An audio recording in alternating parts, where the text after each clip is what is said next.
Okay. So in the last class, we all had our GitHub accounts, and then I hope everyone on the call now has a GitHub account. I hope there's nobody missing. Though I'm well aware that we weren't able to push it to GitHub, that is push our local repository to the remote repository, right? Can I see those on the call that weren't able to do that? Just signify so I will know. Awesome. But I hope that you all were able to use Tailwind CSS. So that means you did the assignment.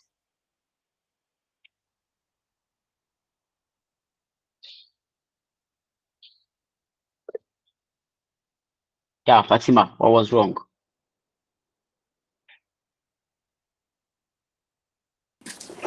Good morning. Yeah, good morning.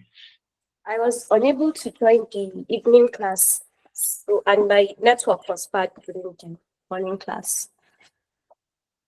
That's what happened.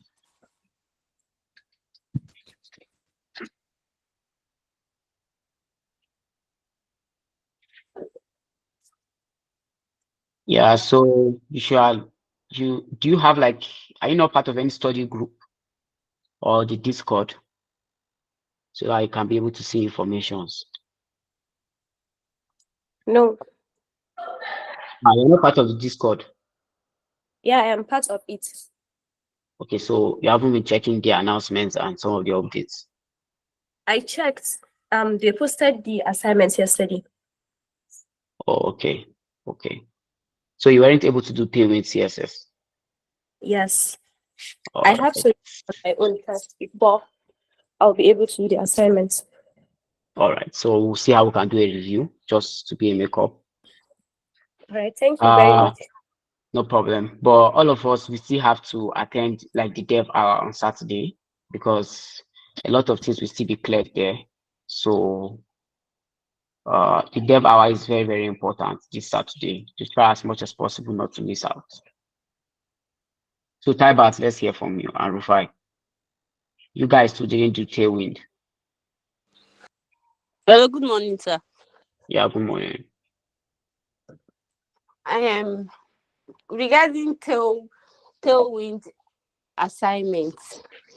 Me too. I'm having issues with it because the other class the last class that we did, I couldn't.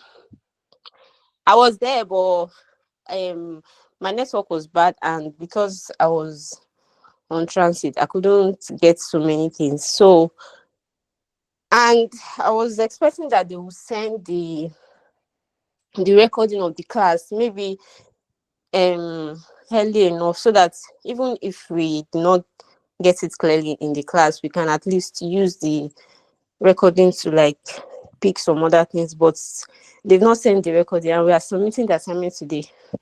So that one is I don't know.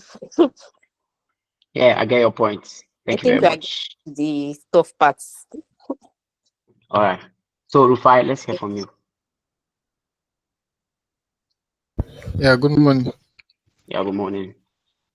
Yeah, first, my concern is about the evening class. Not everyone is always able to join the morning and evening class. So my first observation is that I think sometimes you guys don't teach the same thing. Okay. So, and regarding the assignment they gave us, it's not that I don't know how to use, at least I'm not perfect, but at least I can use Tailwind CSS now. But like you need to really explain that assignment. Like there are some terms that I don't even understand. They they attached it to our last assignment. Then they said based on our last assignment or so. So and I think that project was a project done by this evening our evening mentor, Mrs. and Miss Divine, something like that. So yeah, like, just try and explain it to us. Nice. So there's actually a template for today's class. So we had actually spotted that. So from henceforth, we are going to be working with templates. So we have one which is currently designed already. So I wanted to clone the repository with you guys on the call. That's why I haven't set it up yet. So I want to do the whole setup where you guys will see how I do it, and then try to run through the code, and then we'll replicate what's happening there. So that's going to be like the same thing with the evening session. So with that, we're able to achieve synergy, right? Awesome. So the assignment shouldn't be a problem after this call. So we'll see how you guys can still work towards it and try to achieve it, right? But it's very much achievable. So let's head over to the class. So now I'm going to be sharing my screen, and then I'll just navigate to the GitHub repository. So this is the GitHub repository. I can send you a link so that you can just check what's happening there. Oh, sorry. All right, so the link is in the chat. So let me pin the link.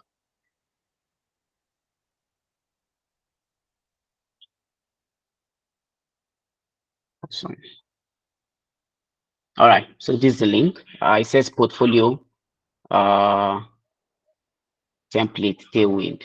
So it's a portfolio template. So I think from this, you can maybe get your first portfolio website, add your picture, and do maybe some little modifications to it. So we are right on GitHub. And then if you have already set up your GitHub account on your local repository, you can do this. So I can just copy the code. That is, I choose how I want to clone it. That's like the first thing to do. So I click on code, and then I select whether I want to clone it to HTTPS or SSH. But my GitHub account is currently set up with SSH, so I'm going to be cloning this. But if your GitHub is set up with HTTPS on local, then you navigate to this tab and then you clone. But it's mostly the same thing, right? All right. So let me just try to clone this. Now, to clone this, I'm going to do this from the terminal. For those of you who already have Git Bash, or if you have your terminal, you can just open and then do this.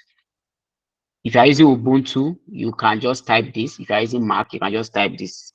But if you are using Windows, I think you need Git Bash, or someone in the last class said there's a way you can do it. So you can just try it out. But it's been long I use Windows.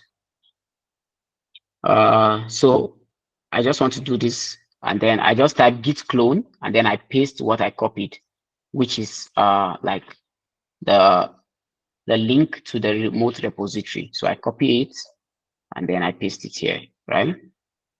I say git clone, and then I paste. I press enter, and then wait for this to clone. So it's asking me for my SSH password.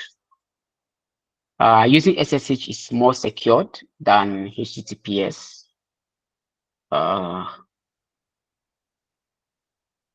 Then I just use code to open this. So the name of this is it. So I just copy and type code. So all this, you need it installed on your terminal before you can use it. Right. So it's just like a shortcut of how to run it. So we already have like two files here, which is the index.html that has this bunch of code that is about 362 lines.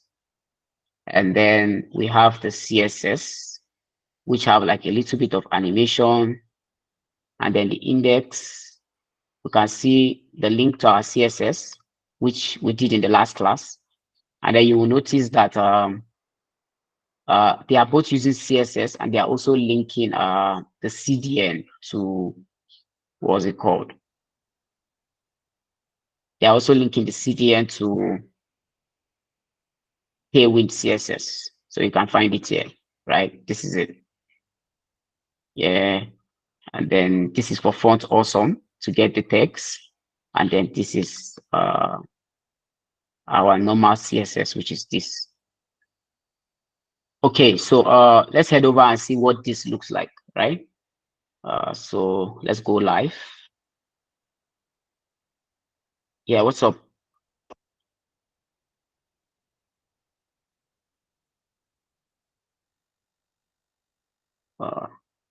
Hello, is there anyone that's speaking?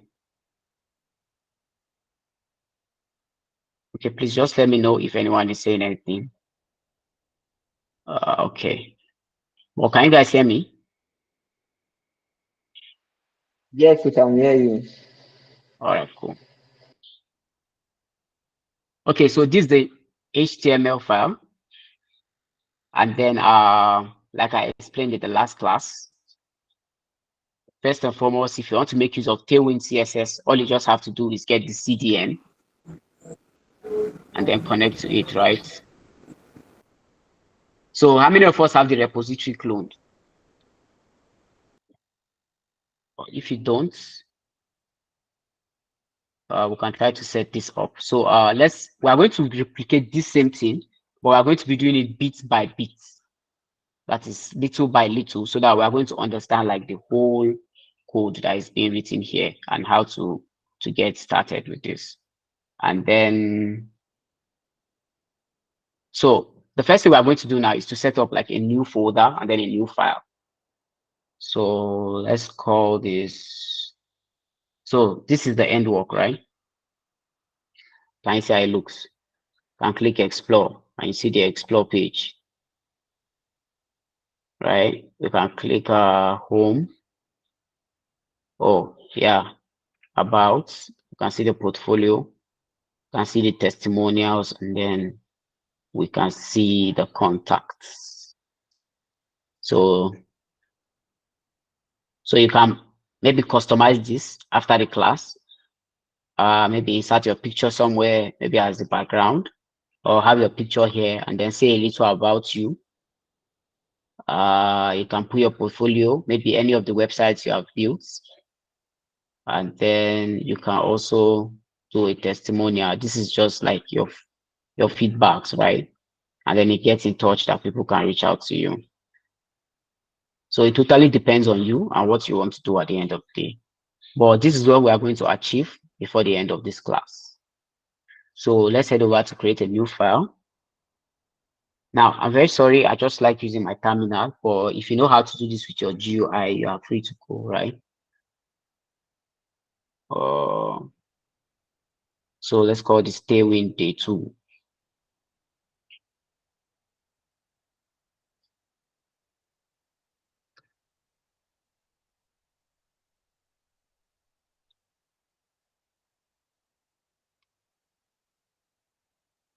Yeah, so this is the file, and then first I open my terminal,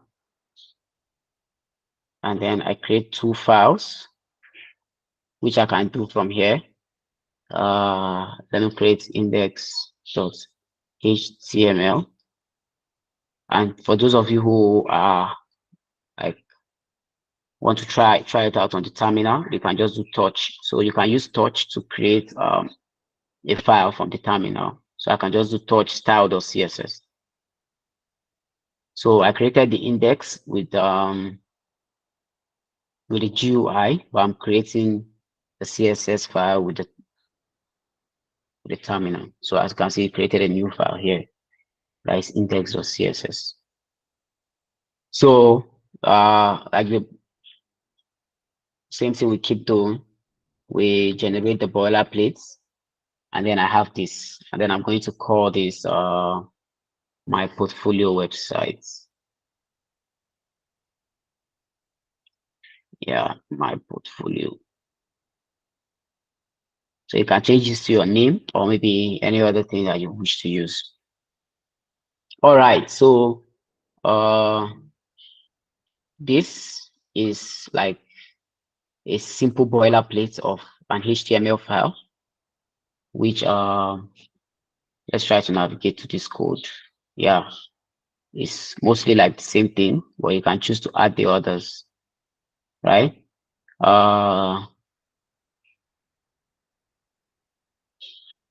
So if I want to use Tailwind CSS, the first thing I have to do right now is to import like the CDN.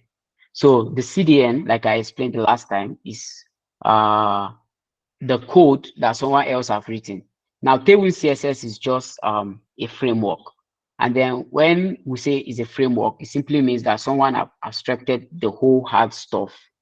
And then we have like, it just give us like something minimal to be able to make use of, right? So that's what we mean by framework. So someone else have written CSS and then it's in another file. And then the person declared like bunch of classes, which we are going to be making use of. And then the person then uploads like the file online, and then we're able to have access to that file and then have access to the classes. And then with that, we can be able to have like the code in our own local device. So that's what frameworks help us to do, and that's what CDN also help us to do, right? So Tailwind CSS is a framework, and then there are different ways to install it, which I mentioned in the last class. You can just go to like the documentation. So let me open the link to the documentation, or the sub mentors can just send the link to the documentation, right? So that you see how to install it. But based on our boilerplate, I'm going to be using the link from here. So this is the CDN link that can connect me to what's it called? To Tailwind. So I just navigate here and then I paste this link here. So it means I successfully have this installed.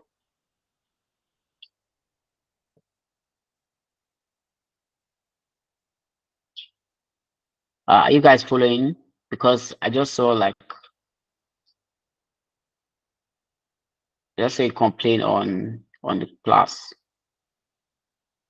I think Faith is complaining that she entered and left. So we can just tell her the best way that she can access. But if you can hear me, let me just see your emoji. All right, so let me proceed.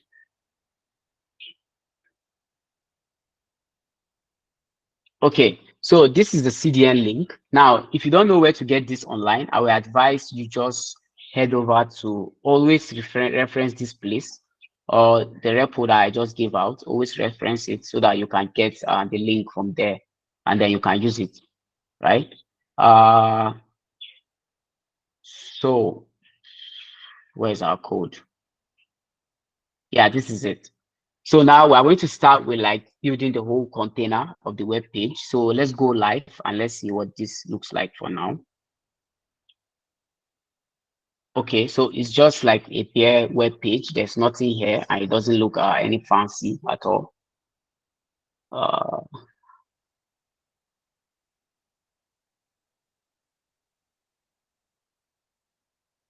Okay.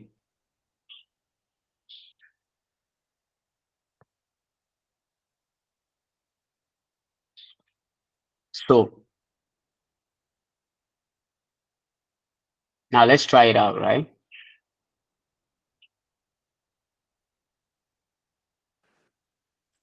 Hello, sir. Yeah, I can hear you.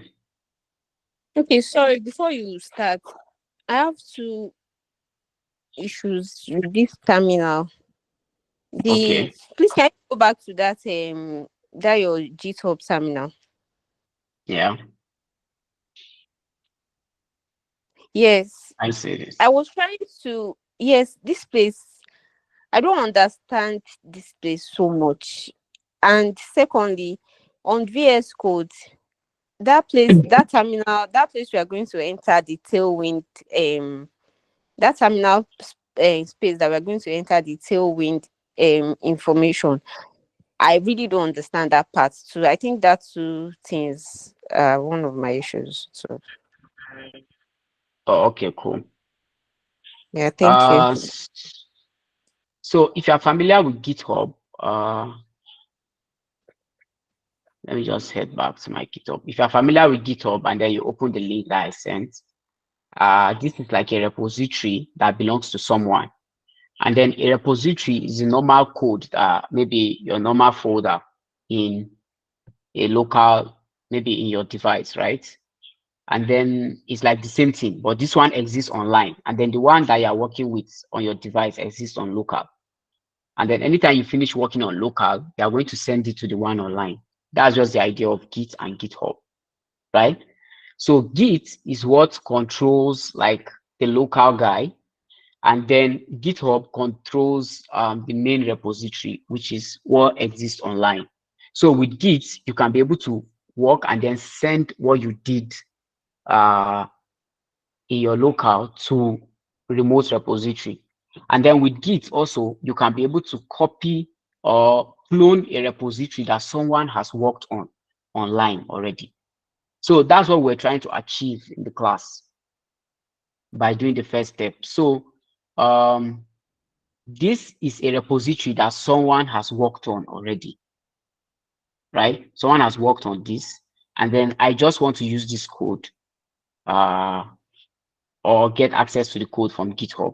So to be able to copy it, I go to where the repository exists, which is the link that I sent initially. And then the first thing I will do is go to code and pick where I want to clone it from. So when working with Git, when you want to get a repository from the remote, the first thing you have to do is clone it. So just like the normal way clone means, it's just like having like a replica of what is online, having it in your local device. Nice. So that's what cloning means. So I just come here, and then you can clone in like 3 ways: using HTTPS, using SSH, or using GitHub and CLI. So that totally depends on how your GitHub account has been set up in your local device, or how your Git account was set up.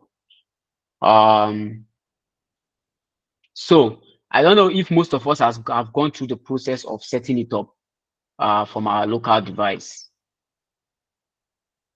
So let me see your hands. Just raise it up if you have GitHub set up on your local device. Git, sorry. Okay, you cloned using HTTPS and you have it in your device, right? Awesome. Yeah. Yeah, so with that, we are good to go.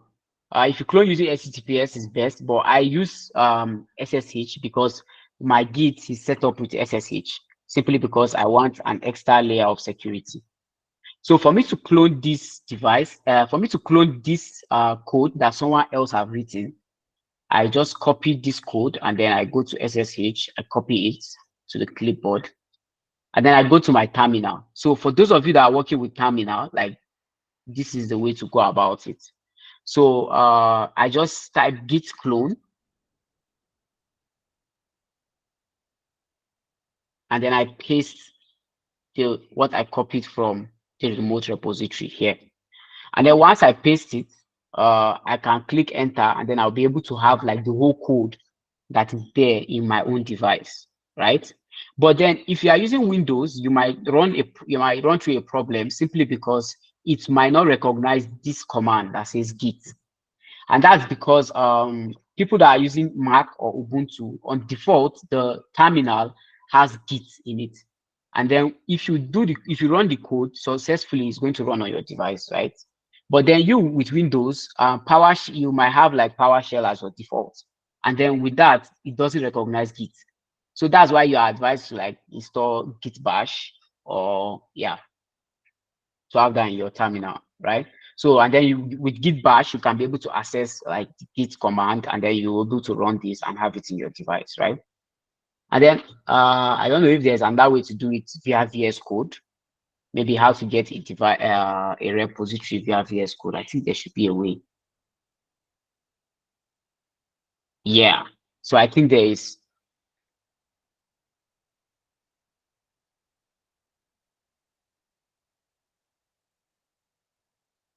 The repository.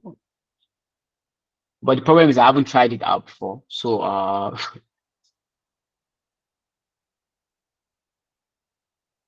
yeah, so I think from this place you should be able to do it, right? All right. But if you are working with the terminal, that's if you have Git bash or you are using Ubuntu or anyone, you just open your terminal and do this code in the directory that you want your file to exist or your folder to exist. So you just say git clone and then you paste. So I press enter, and then this is not going to work simply because it already exists. So I've already installed it. So you can see it here, right? It's already installed. And then that's how I opened it. So, and then I was able to get the code directly in my device. So you can see the code here, portfolio this, and then this is the same thing that lives online simply because I ran that code, right? So do you understand now? And are we clear?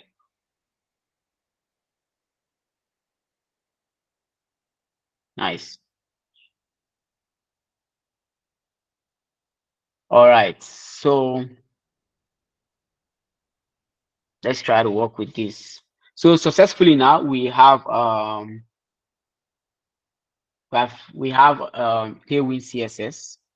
And then if we go to the Tailwind documentation, I explained to you guys how Tailwind looks like, because I told you it's the same thing with CSS. They just wrote CSS somewhere, right? So I click on docs and then I go to, and then I can just hover here for what I want to work with. So take, for example, I check flex. So you can see the CSS property, right? This is the CSS property. And then this is the class in Tailwind. So the property exists in their CDN file that they created. And then they created a class called basis-0, which is the same thing that we do, right? And then they set this property to that class. So if we inherit the CDN, what we are going to do is that we are going to be making use of this class. And then anytime we make use of this class, it's going to append this property to it. That's just the idea behind Tailwind CSS and the framework, right? So do we understand that point also? Because that's like really important. If you don't, I can come again.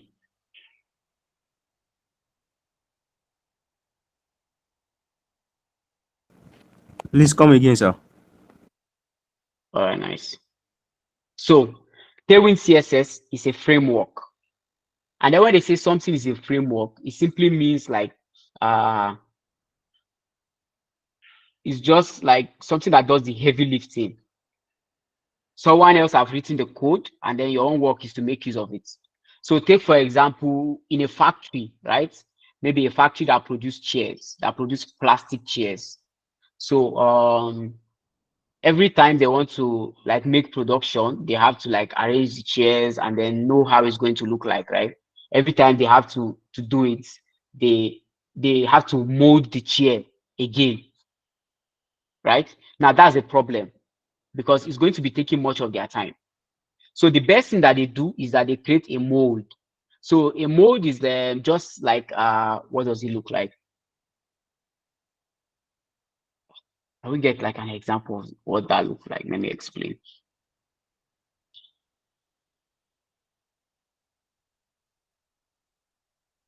So let Google just try to help us out. Nice. Awesome. Yeah.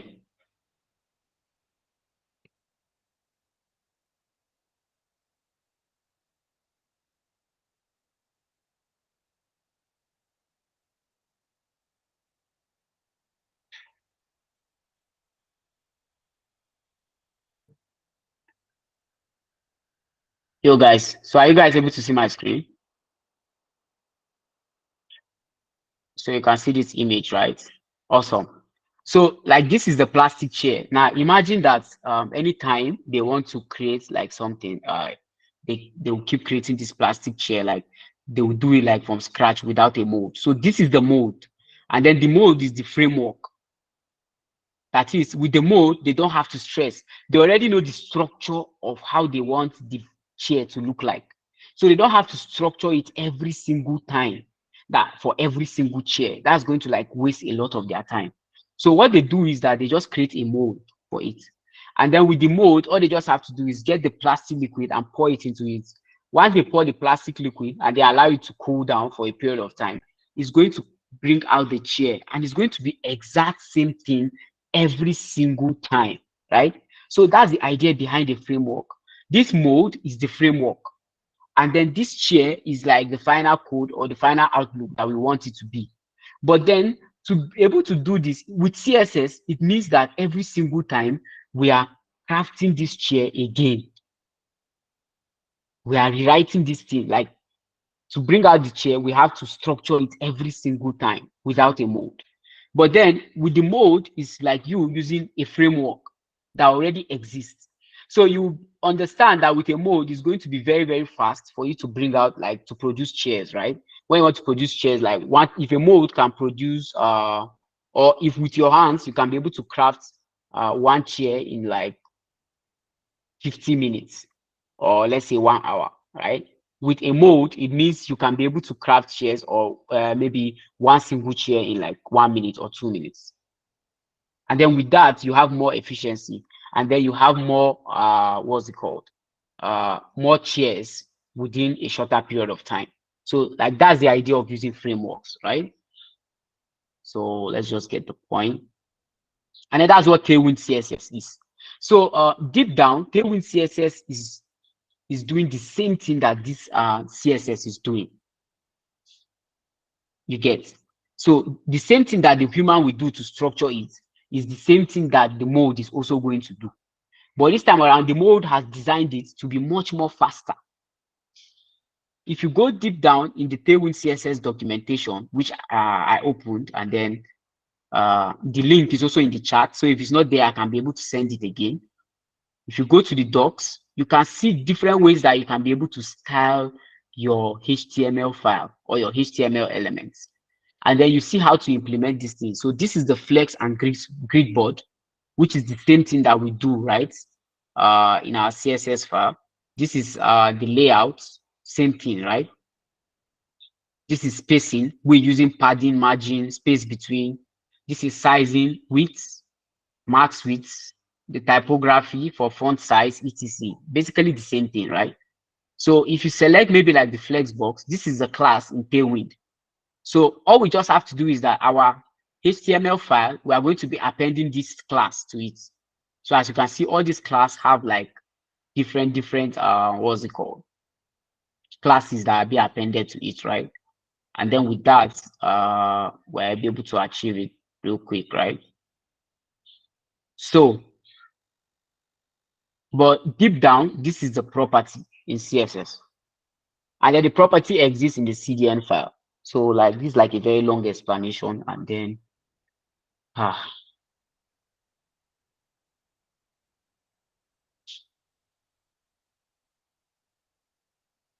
yeah. All right, so let's go.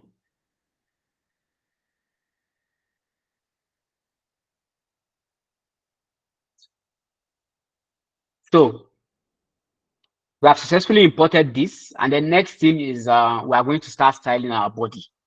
So this is the body, and then this is how it was styled here.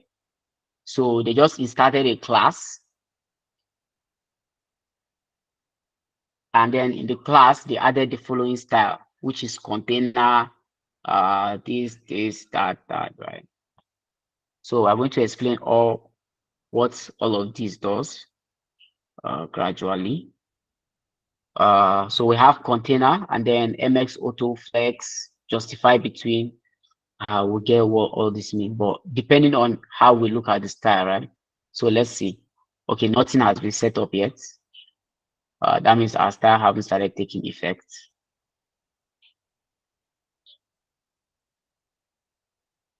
Okay, so in the CSS, it's just to implement the animation.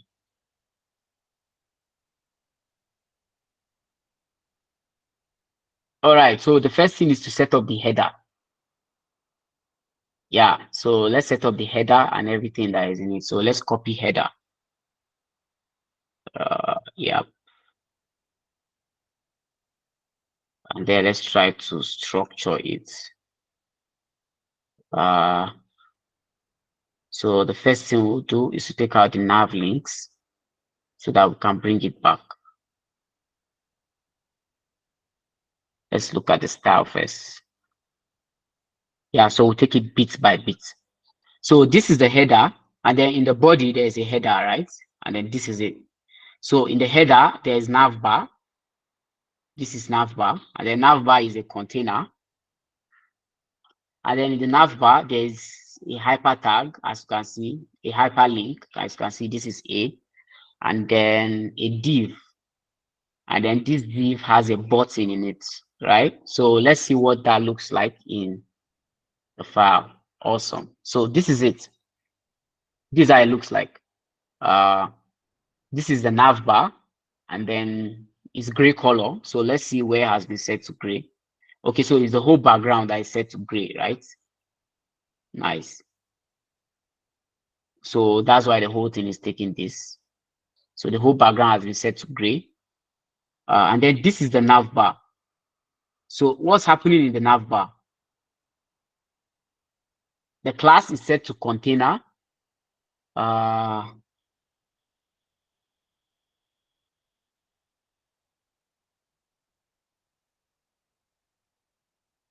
really have to take this out. I don't know if we're able to finish this in this class today, then makes sense. But if we aren't, then there's a problem. So I just want to see how this looks like. Awesome.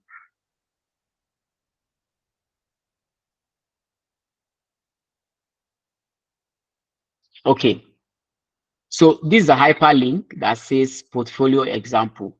So as you can see, this is it here. You can be able to highlight it. You can see portfolio example here. And then it's inside of navbar. And navbar is a flex container, right?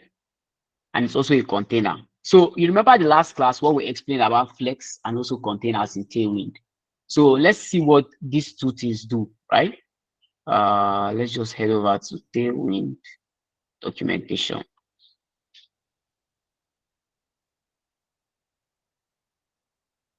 Yeah. And then let's see what flex does. So first and foremost, we have to go to display.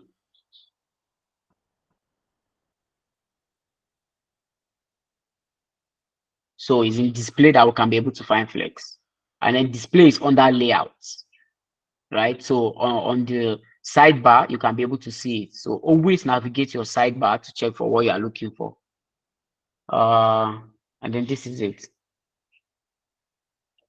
So if I say display, if I say flex, or if I call the flex class in Tailwind CSS, it's going to set a display flex in the CSS. So that's like the CSS property. And if you have worked with Flexbox already, you are going to understand what display flex does on like on the elements that you insert it on, right? So let's see. So our navbar is saying flex, that, and then in our navbar we have two files, two different elements, which is an anchor tag that says portfolio example, and then a button, right? So let's see what this looks like. And it's display flex. So where can I find the button? Oh,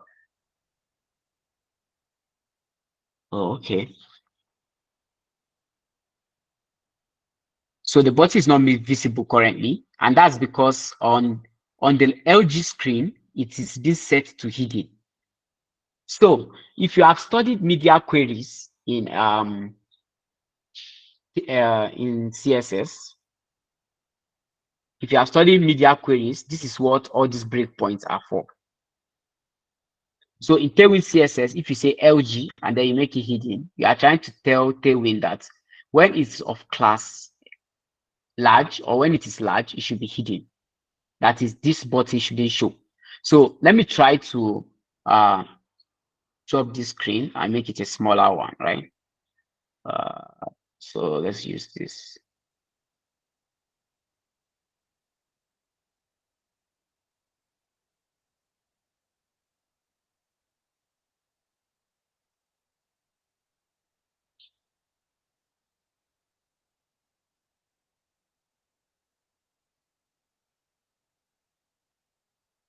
Okay, I really don't know why this page. Okay, I'm coming.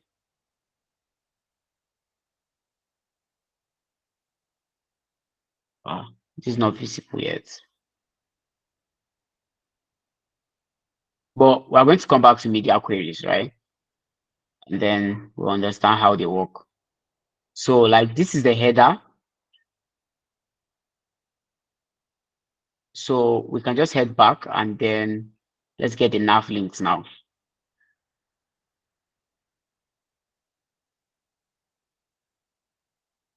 If I want to write this whole code from scratch, like it's going to take a whole time.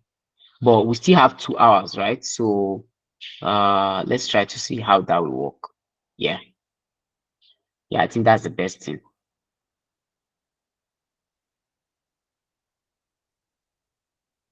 Because you guys are not going to understand how the code really works except I write it from scratch. And then you see what each class does. So we're only going to copy like the framework, and then we're going to be adding the classes like bit by bit. So let's take out like all the class and then add them up. I hope this doesn't take like a bunch of our time.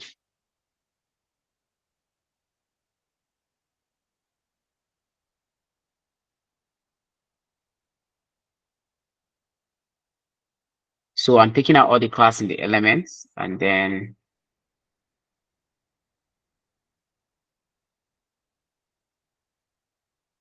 okay.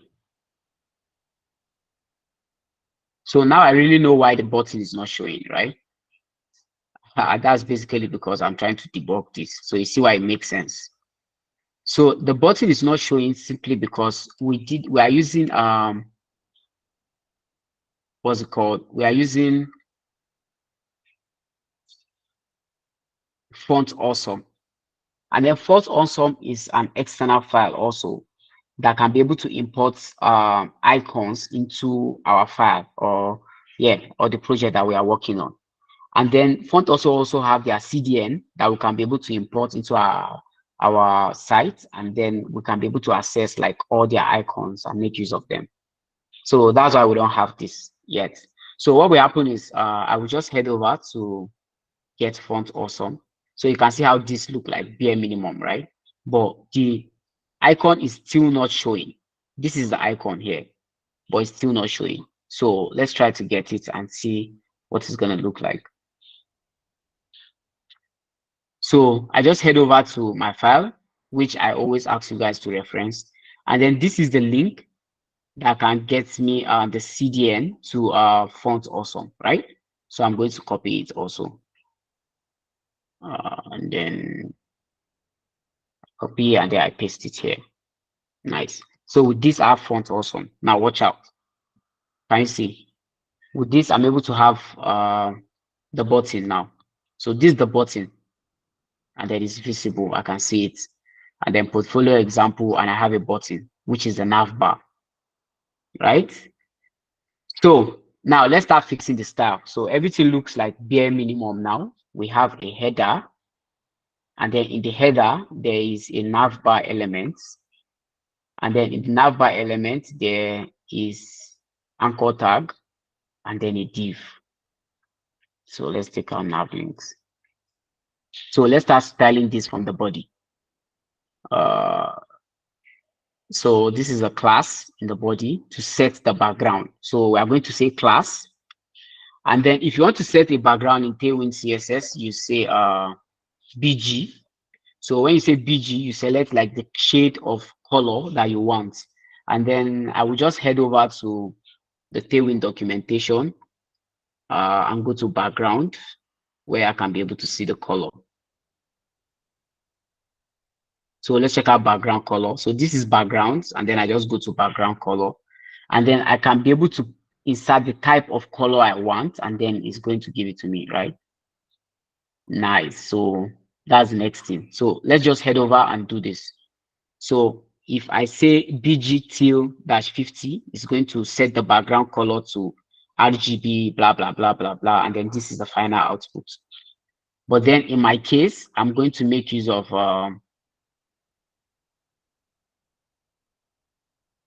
BG gray 800. So let's do that.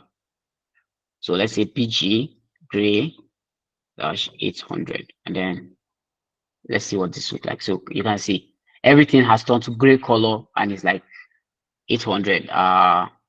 That is like the shade color, right?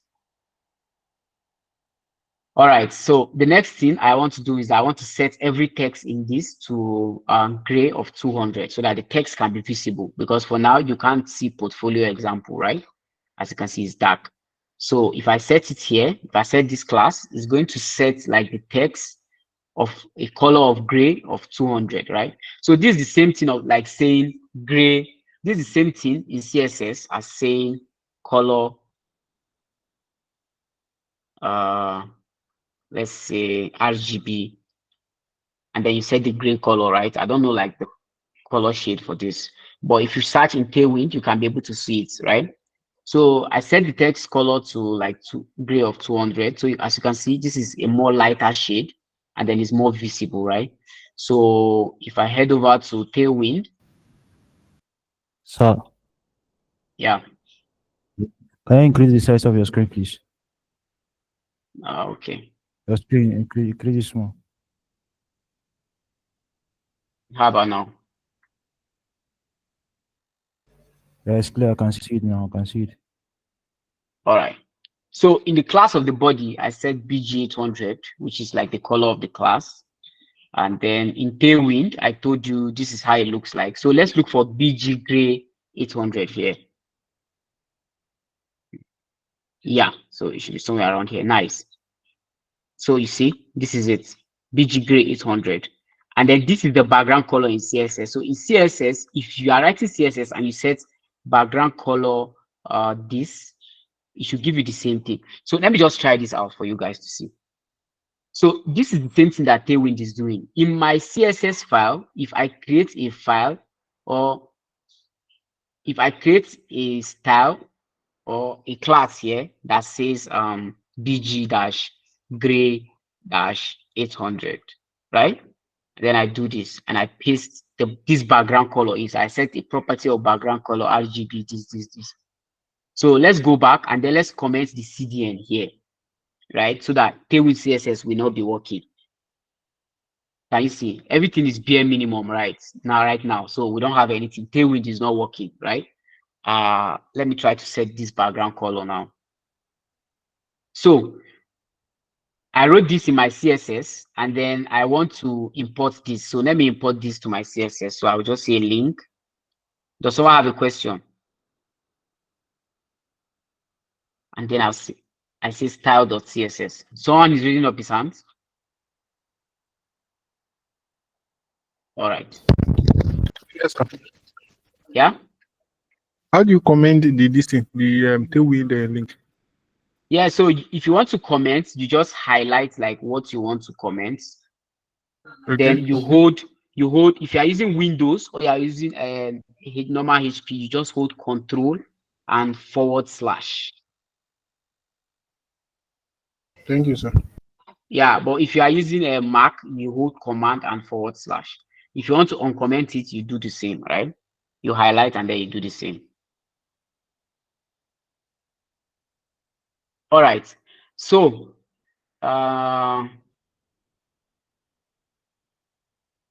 currently this is it. And then I imported my CSS. So this style now is coming from CSS. And then I set a class and then I name it BG Gray 800. So, and then remember this style, this is it in my CSS. And it's appending a gray color of this to like the whole background, right? So check it out. Can you see? It's the same thing again. So that's how Tailwind CSS are able to achieve this. They just wrote this code somewhere and then give us the classes as access. And then we now are using these classes in our own app. And then it's basically working, right? Because someone has written the code and we have access to it in our HTML file. So we can be able to use those classes. Do we understand? And are we good to go?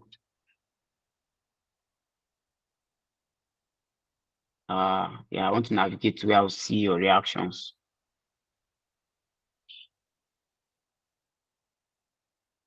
All right, cool. So I hope we're all getting it now. How about Goodness? Goodness, what's up?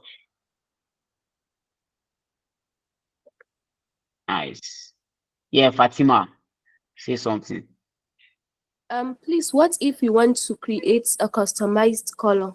Do you have to use like the normal CSS? No. No. If you are using Tailwind and you want to use it and you want to use a customized color, I'm going to show you like how to do that. So let's just do that now for the background. So what will happen is we all understand how Tailwind were able to achieve this, right? So let's take out the color in our CSS. And then just to confirm, you see it's back to this, right? Because we have taken out the color. And then let's uncomment our CDN. So we are back, and then we have our styles back.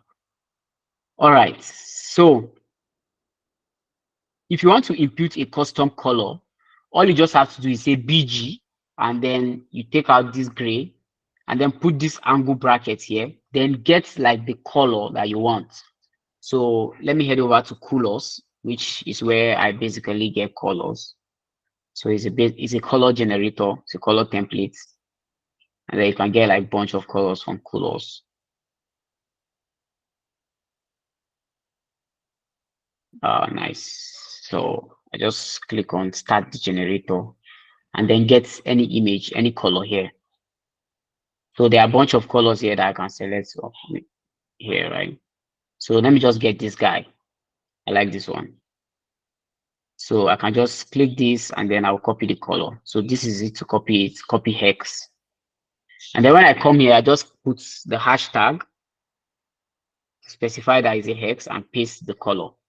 So this is the color code in hexadecimal. So let's head over to our app now and then see what color is it. Oh, what's happening?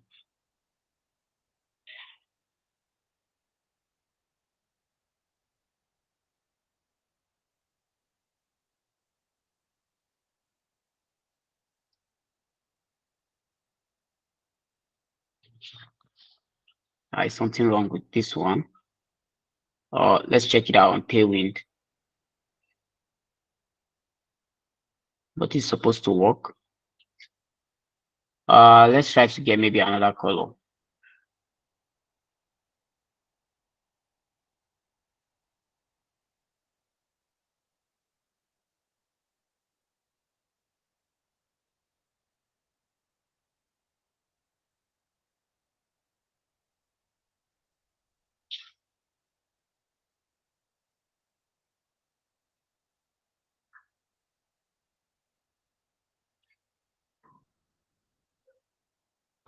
Say the same thing. I have a problem, but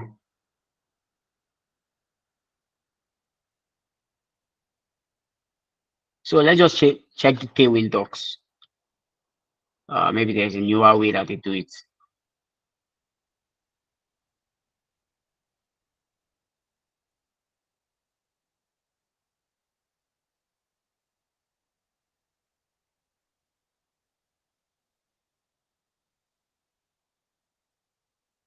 All right.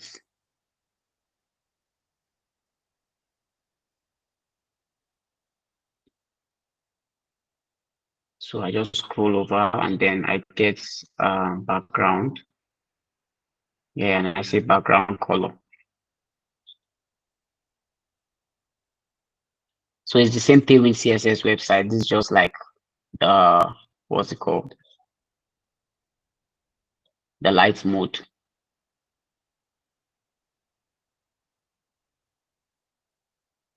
So let's see how to set like a custom color.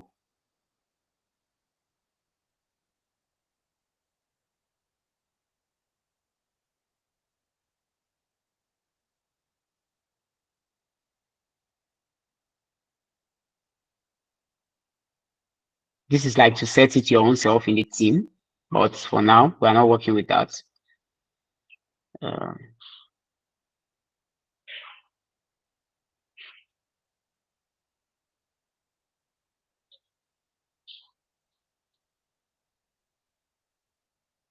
Then I think it's saying something here.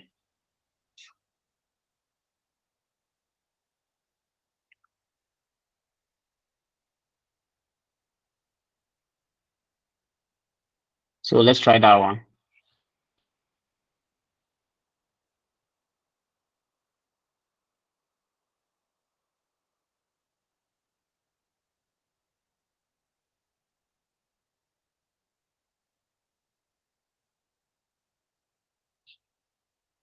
That doesn't work. I think this CDN is giving us like some limitation, right? Because this is supposed to work. like this is the confirm code that makes this work out. I have like a Tailwind CSS code that I've currently written, and then this is it. Yeah, this is it. And then with this, I set the background color, and then I inserted this. And then if I open this file, which is hosted on let's check where it's hosted. I think it should be hosted on localhost 5 something. So, or let's just try to go live here. All right.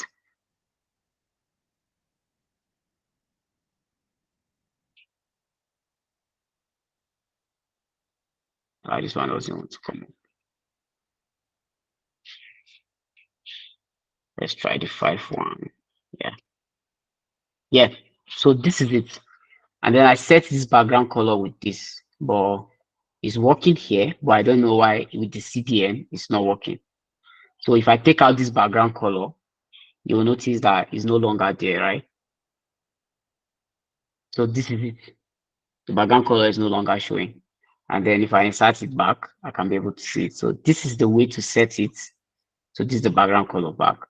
But I really don't know why it's not working for the CDN. So meaning there might be a problem somewhere. Yeah, so technically that's what it means.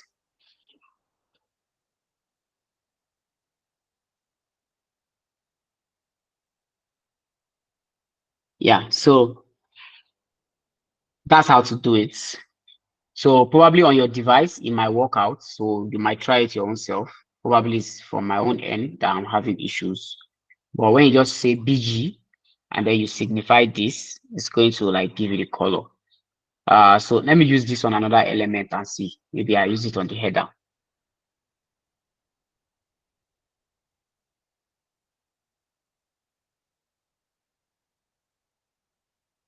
Okay. I have like a bunch of tabs open.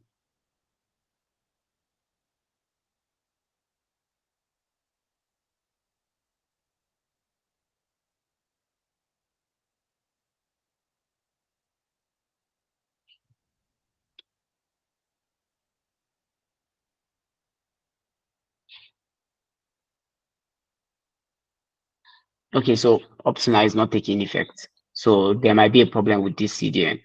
That's what I feel. Yeah, that's it. So let's just go back to the inbuilt style that Tailwind gave us. Yeah, does someone want to speak? Yes, sir. Good morning. When Yeah, you commented out the CDN earlier and showed us the vanilla CSS, it worked now. So I don't know. Is it like after you linked it, you need to unlink? I really don't think so. Okay. But let's see if it takes effect back. That means it's from the CDN. Yeah, someone wants to speak. I don't know. Have you tried using CS and Tailwind CSS version 3? The one with script. No. So this is version 2 point this that is being built for this project. Okay. I don't know. Try Yeah. the version 3 and see. Maybe it will work. Yeah, okay. So do you know the code for like the version 3? Okay, let me check it out in the docs. Yeah. Well, I think they used to specify it somewhere. Okay. Yeah, I think it's like the current version currently, right? That's the current version.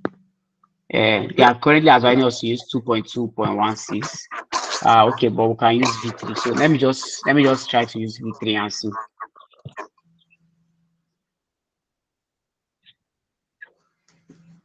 No, click on the get started. Click on version 3 and click on get started. And then get the CDN. Okay. Where is this?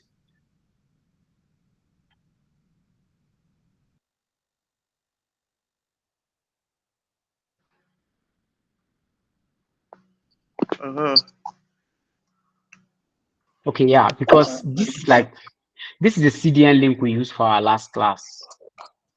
So, but I saw a new one here. That's why I decided to make use of it. But let's switch to this one. And then this one is more easier to implement, right? Yeah, that might be the problem. Yeah, that's true. So let's take out this link and then insert this one. Yeah. And then let's try to access this port again. So this is the color, and then let's try to manipulate this color. And then put the hashtag. Okay, no. Yeah, so let's go back to colors and then pick this guy and then paste it here. So yeah, good to go. So it's because of our CDN link. Yeah, thank you very much, boss. I appreciate that. All right, so this is it. And then this is how to like input the custom style or the custom color that you want. If you want to do it for the text, you can also do the same thing, right? So I can just go to colors and then get maybe like this color and then copy it. So colors give you like different shade, and then you just say text, input this, the hashtag, paste, and then check it out. Yeah, and then this is the color currently. Okay, so we are good to go, and then we are going to be working with this link now. So when you want this link, you just go to Tailwind version 3. This is it. When you go to the docs, click on the version 3 and then select what's it called? Play with CDN. That's in the installation guide. So you go to installation and then click play CDN, and then you just copy this link, or you copy the whole thing and paste it, and you are good to go. All right, so let's proceed. And then let's take this off and go back to the original design that we want to achieve today. Yeah. So these are our colors, and then this is what we want. Okay, so let's keep adding more styles to this from this place and explain what they do. So the text is basically just to change like the color of the text, right? We understand that. And then that's the only thing that was on in the body. Then the next thing they created they created the header and then added a nav in it. So what is the styling of the header now? Let's check it out. So they created a class in this, and then in the header, these are the classes that are appended to it.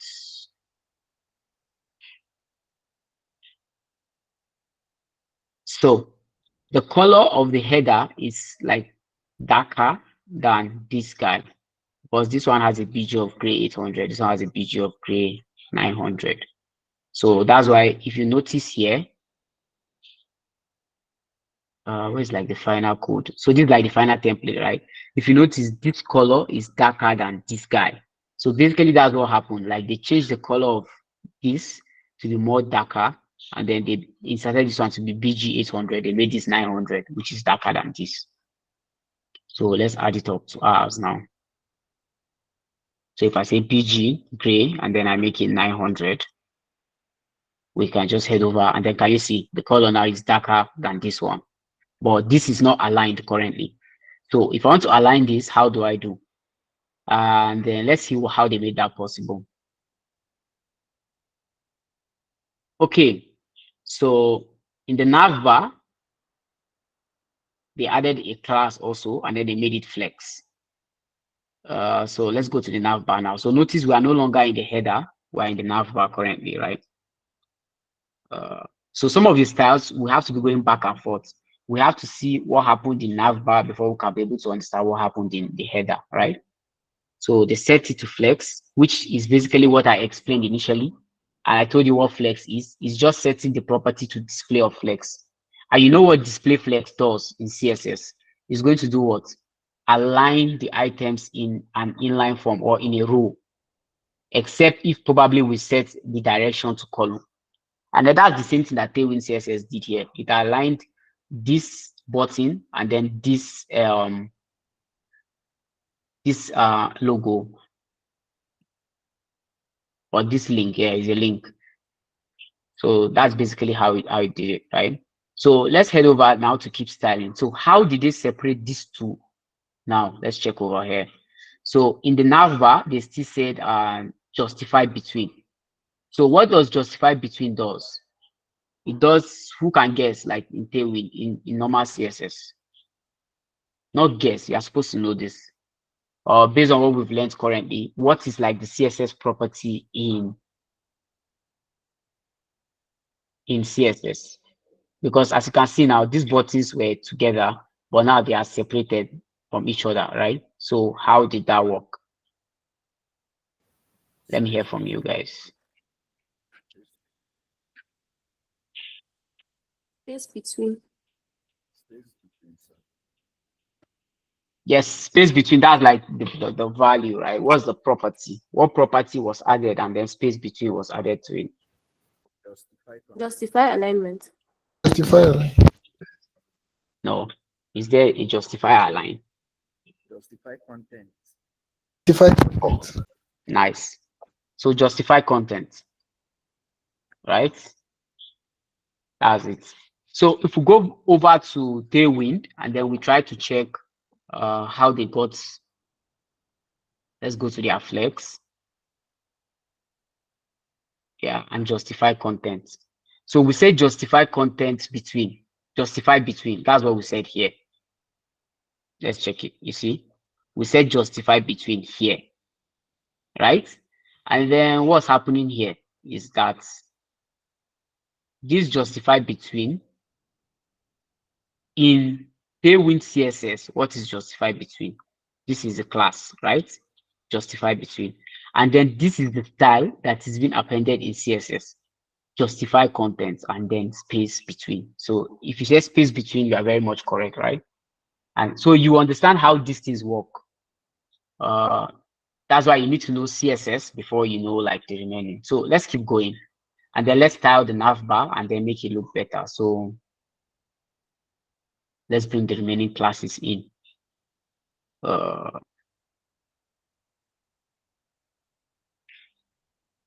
Okay, so for the header, they added a shadow.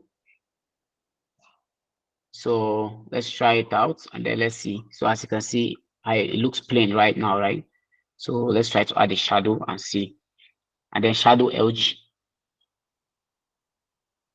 So it has appended the shadow here to it, though you might not be able to like see it clearly because it's a darker color, but there's a shadow currently appended here. And it's of large size. So you can go and check what shadow is, the CSS property. And then what next? So let's not add all this. So they added a padding to this.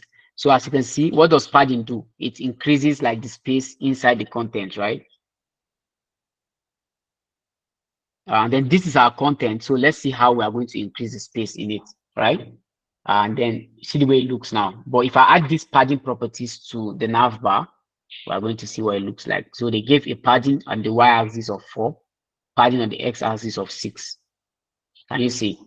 This looks like much bigger. So there's like space of this like 4 and then 6 on the x-axis. This is the y and then this is the x, right? Awesome. So what next?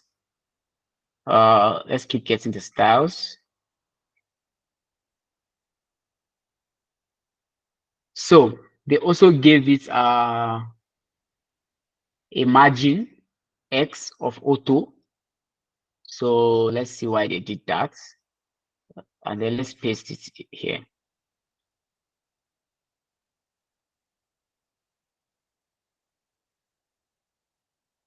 Yeah, so I really can't spot anything like much more different from before, but we're going to know what is it for subsequently. So let's take this out. And then possibly there's a style for it. So let's try to start styling like the I tag now. So in this class, you will notice we brought FAS and FA user, right?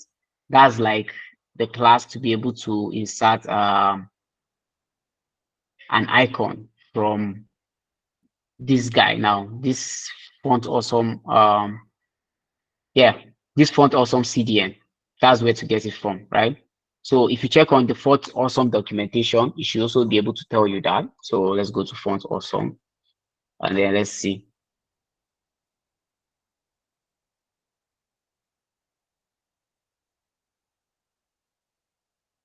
So in the font awesome documentation, there are different classes that is defining for us. So we can find like maybe a particular one.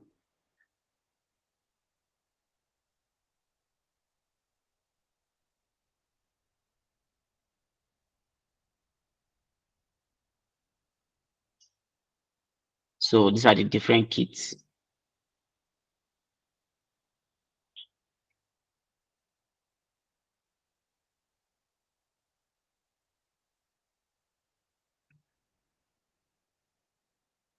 Okay, so let's try to get this one. Nice. So if I click this particular icon, which is a leaf, I can be able to get like the HTML. So this is the class. So if I add this class or this whole HTML tag, I can be able to see it courtesy of this guy. So let's say I comment this one and then I insert a leaf now. I don't want that hamburger to be there. Let's watch out. Can you see? This is a leaf. And then simply because of what font awesome gave me, right? So let's go back to the previous guy. And then let's keep going. So I comment and then I have my hamburger back, which is like what I want. So more styling.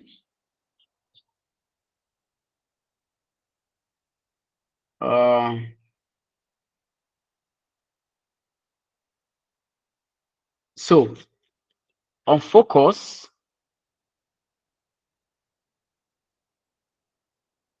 let's see. So let's add the styling to the button and also to this. So on focus, they gave it like an outline of none. So let's check out.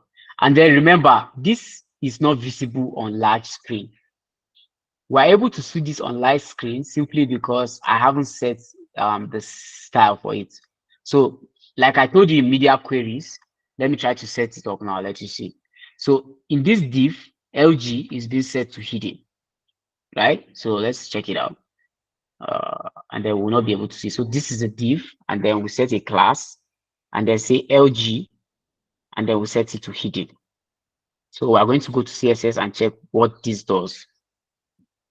Can you see? This is off, and I cannot be able to see the image, the icon again. Can anybody like guess what happened behind the scene in CSS?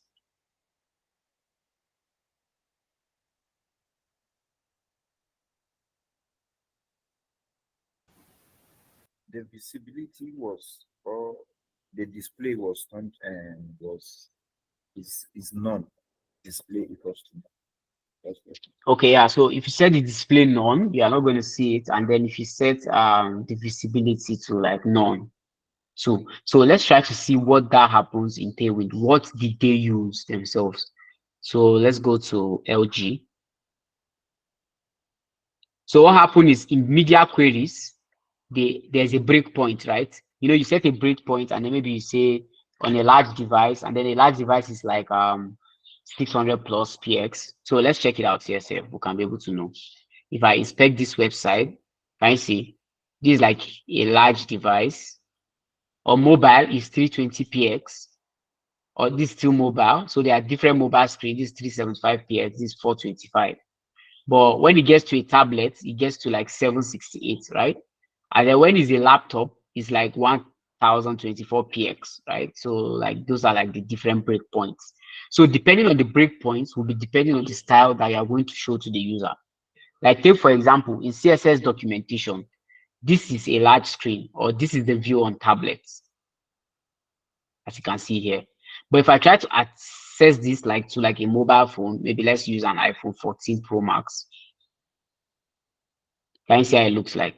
It looks much more smaller now, right? And then probably this button doesn't exist in a large screen. Yeah, sure.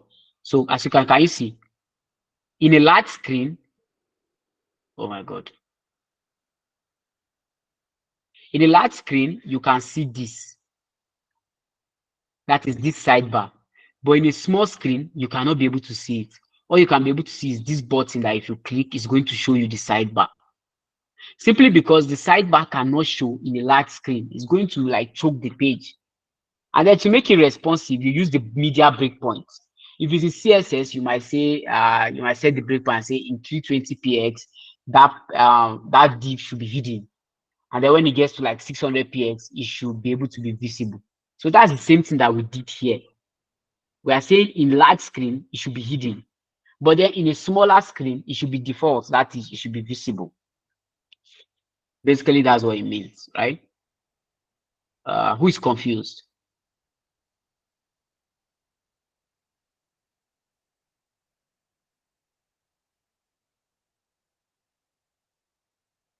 No one is confused. So I can proceed. Yeah, I'm fine. Can you please re-explain that part again, please? All right.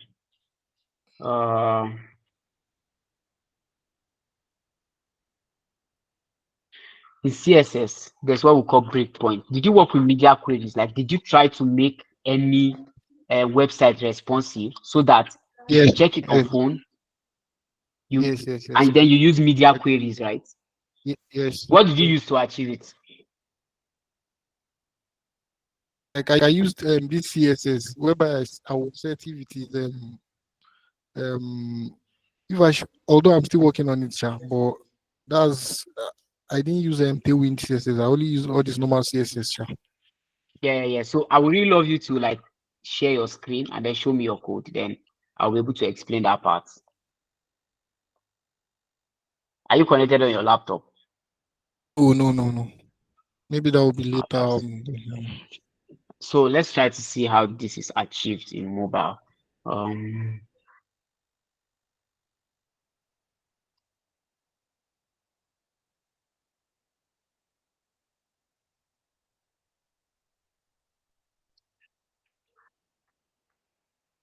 Okay, so yeah, so using media queries. So have you worked with something like this, whereby you say media only Yes, screen, and then you set the this max was what width? I was talking about. This was what I was Nice, talking about.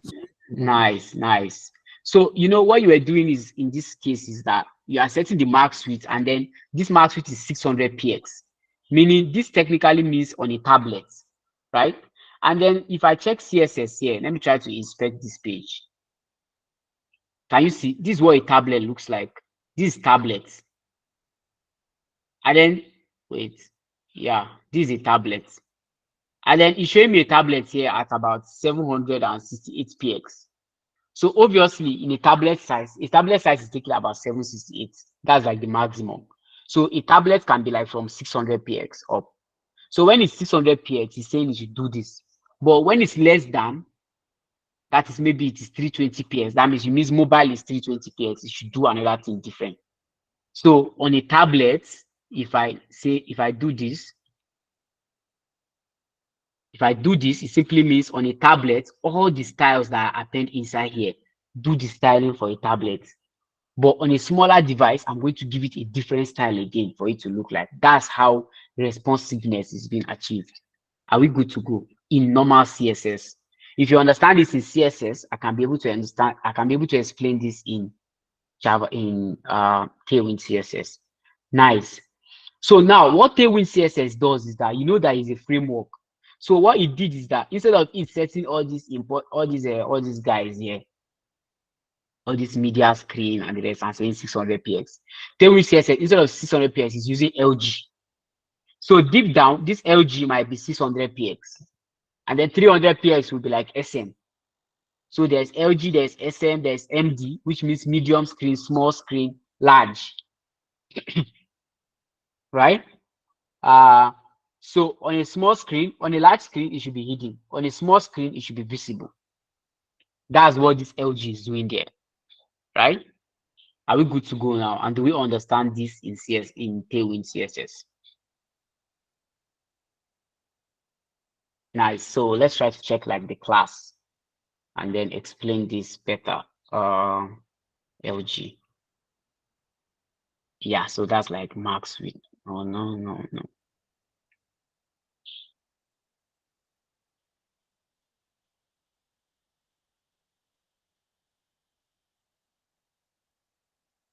Should be somewhere. It's under responsive. Yeah, nice. Can you see it? In the Tailwind config, like this is how they configured it. So SM is 640px, MD 768px, LG is 1024px. And then if I open my VS Code, can you notice that if I click, see, a laptop is 124px, right? And then simply what's happening here is they are saying that when it's a laptop view, it means that it's LG. So that's what you are seeing here. Wait. I have to like navigate. Where's this thing? Yeah, that's what you are seeing here. LG and then 1024px. So this means that all the styling that is going to be appended here is going to be the styling for a laptop. All the styling that is going to be appended here is going to be styling for like a medium screen, which is like a tablet. All the styling that will be appended here will be the styling for a small screen, right? And then with this, we are good to go. So do we understand? Let me see reactions. Nice.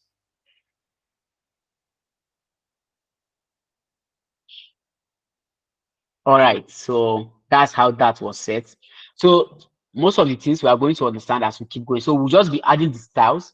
I can't explain like every style individually, right? I just have to look for like the main things I want you guys to know. Because we are going to take like a lot of time if we don't like hasten this up. You see like the whole bunch of things we have to do. So we can't go on explaining this one after another. But we'll bring the components gradually, and then with that we'll understand some of the styles, and then we'll go on ourselves and understand how those styles work, then try it out. But whatsoever is important, I'm going to highlight it. So let's bring like the remaining styles in, right? So let's copy the whole of these guys and then paste it in the header. So this is the header. And then I paste it here. Yeah, and then I go back to the nav bar, and then this like the whole style for the nav bar. And then I copy it.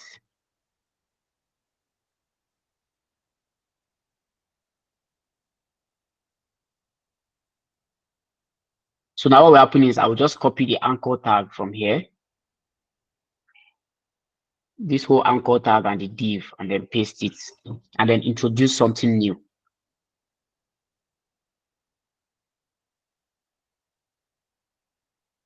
So this is it. So let's go back to the original design. That's this guy. So can you notice on a large screen that is on a laptop is showing this, but on a small screen, what's it showing? Let's try to inspect and see. So on a smaller screen, it's not showing this guy, but it's showing this. Let me make this responsive and then select iPhone 14. Yeah, so this is how it will look on iPhone 14. Yes, these are websites on iPhone 14, right? So it looks like this on iPhone 14, but on a bigger view, it looks like this. But then I inspect back to iPhone 14 and then it looks like this. So we are good to go. Now, how do they achieve this? Whereby those navbar links don't show except it's on a large screen. So how do they achieve that? So these are all the nav links. And then in these nav links, what's just happening here is that is a div. And then this div, as you can see, on default, it is set to hidden, right? On default, it's set to hidden. So I don't have to put an SM here simply because on default, Tailwind CSS is looking at a default website as a small screen. And that's why when you are building, they tell you mobile first. You build your mobile view first before you build like the main desktop view, right? If not, you're going to run into like a whole lot of issues. But then some people still do it whereby they don't have to do like the mobile view thing first. So this is like a class. It's been set to hidden on default. That's what it means. But then on a large screen, it's been set to flex. So if it's set to flex on a large screen, it's going to give it a display of flex, and a display of flex is visible. But on a small screen, it's going to make it hidden. So we cannot be able to see those links on a smaller screen, but on a large screen, we can be able to see those links. And then this div, we can be able to see it on a small screen, but on a large screen, it is hidden. So that means this guy is going to exchange this guy, right? So this is our icon, and then this is the links. So let's copy this whole nav links and then paste it inside of the div and see what it looks like. Yep. Paste this here, and then I'm good to go. So let me check my original website.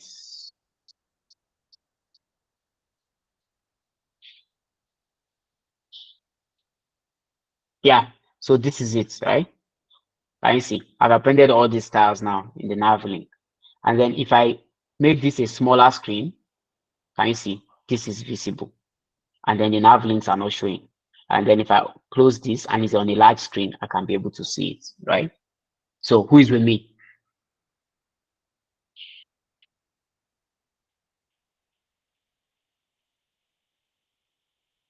I really can't see your reactions. So let me just head up back. All right. Nice. We don't have any confusion, right? Because if there's any, because from henceforth, I will assume that you people have understood how Tailwind works, and then I will just keep adding the styles now without having to explain like a bunch of stuff.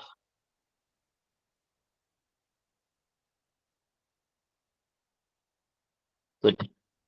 So let's bring the next component in. And then the next thing is, let's notice this.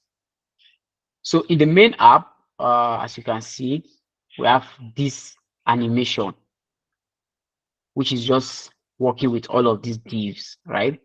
And then these divs are just moving around. So how did they achieve this thing?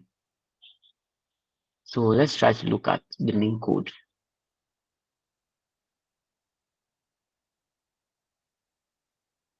So they did this in the CSS itself, and then they made the style bubble animation. So let's go and check the HTML elements that have bubble animation. Yeah, and then this is it. So bubble animation is inside of main, and then main has session. Okay, so let's do it now.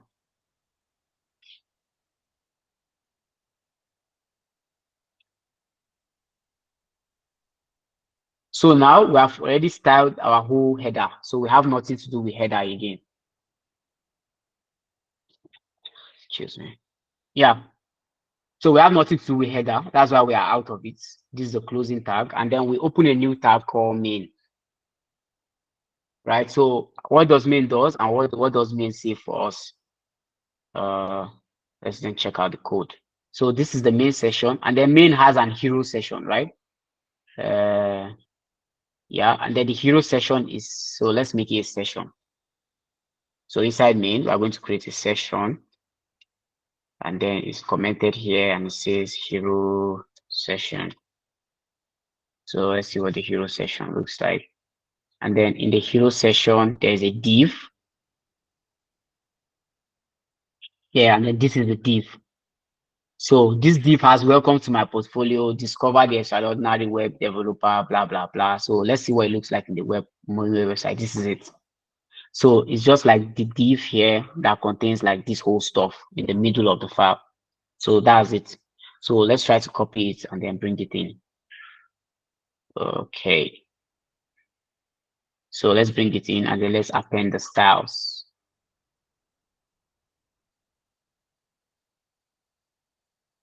So I pasted it inside of the session, and then I went back to what we are building, and then can you see? So this is what it looks like now. Discover the extraordinary web application of this, blah, blah, blah. It has this hover guy.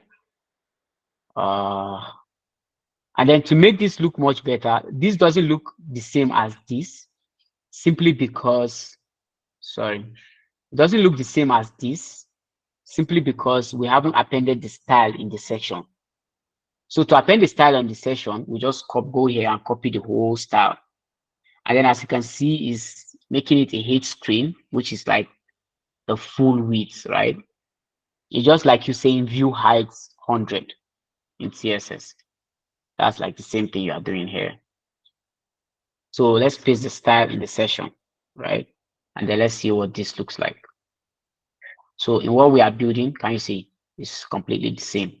And then this text is being made bigger. That's why you see on a large screen, on a large screen, it's being set to text 6XL, right? Which is bigger than text 4XL. So on a smaller screen, this is text 4XL. So let's try to view it on a smaller screen and see. So on a smaller screen, this text looks smaller. But if I go to a larger screen, which is a laptop, so let me use the next hub, you see how it looks like. It looks bigger, but on a smaller screen, smaller, right? Awesome. And then we'll notice this explore button. If I head back here to like the big laptop, this explore button, if I hover on it, it's going to change the color. Now, how is that achievable? So let's check out the button now. So this is the button, this explore, and then it's just an anchor tag, right? So what they did is that the default text color is, or the default background color is BG900. This is it. And then BG900 is the same with this guy here, right? So that's why you can see the colors are the same. But then they set this property of hover. So this hover, they changed the color to say background gray 700 to make it a little bit lighter. And then that's why if you hover this, it's going to change the color. So who can tell me the CSS property or what they added that was able to achieve that in your normal CSS? I need someone to help me out.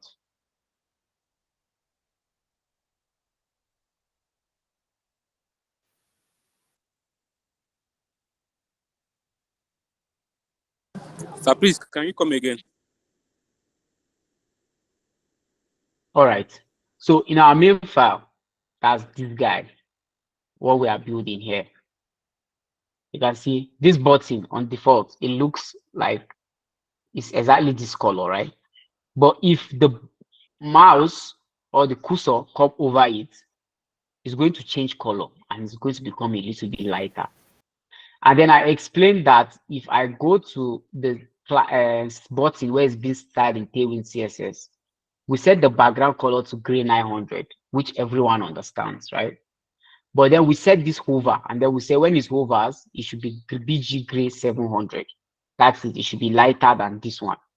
So I'm asking, does anyone know how this has been achievable in CSS? So that we'll know what's the property in CSS that achieves that. Over studio class. Yeah, so can anybody help us out aside Jethro? Just to be sure that others know what's happening in CSS.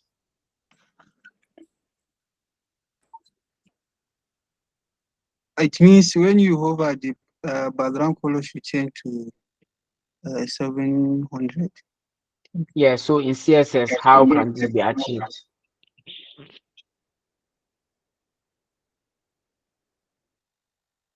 Is there no transition? No.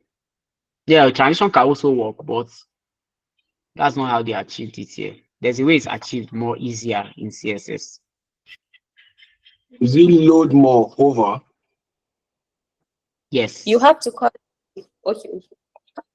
Yeah, come. Say what you're saying, right?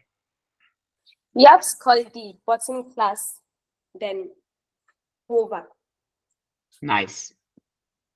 So it's like adding an extra pseudo class to the hover button itself. So I'm looking for the property here. So if you add the hover to it, it means that when it hovers, it should add that particular design. So hover can be found around here. So let me just scroll.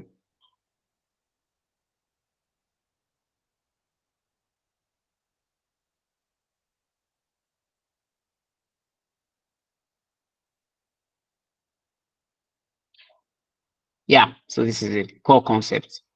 And then hover is here. So this is it. So Tailwind includes modifiers for just about everything you need, including pseudo class. So pseudo classes includes hover, focus, first child, required, pseudo elements. These are there, right? For placeholders, etc. So if you don't understand what pseudo classes are in CSS, I will advise you go check them out and try it out yourself. But in CSS, let's see if they expose how the property is being appended. It should be here.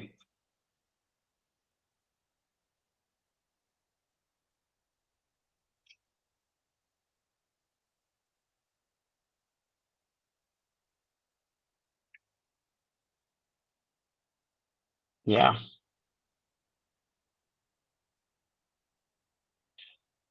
Yeah, this is it. So in CSS, this is what they did. It's just you saying this and sign means any of the property. If it's a div, you put the div and say this over.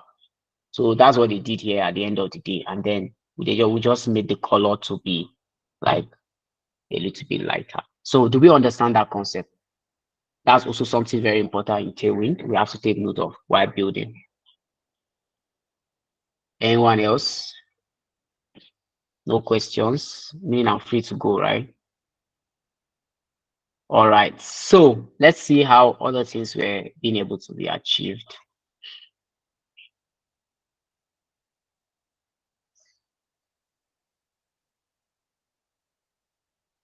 Yeah, so we are brought in the first session and then we have this explore, right? So the next thing is we want to include animation. And then in this session, we added something here that can be able to give us animation, right? So let's bring it in and then let's see how animation was possible.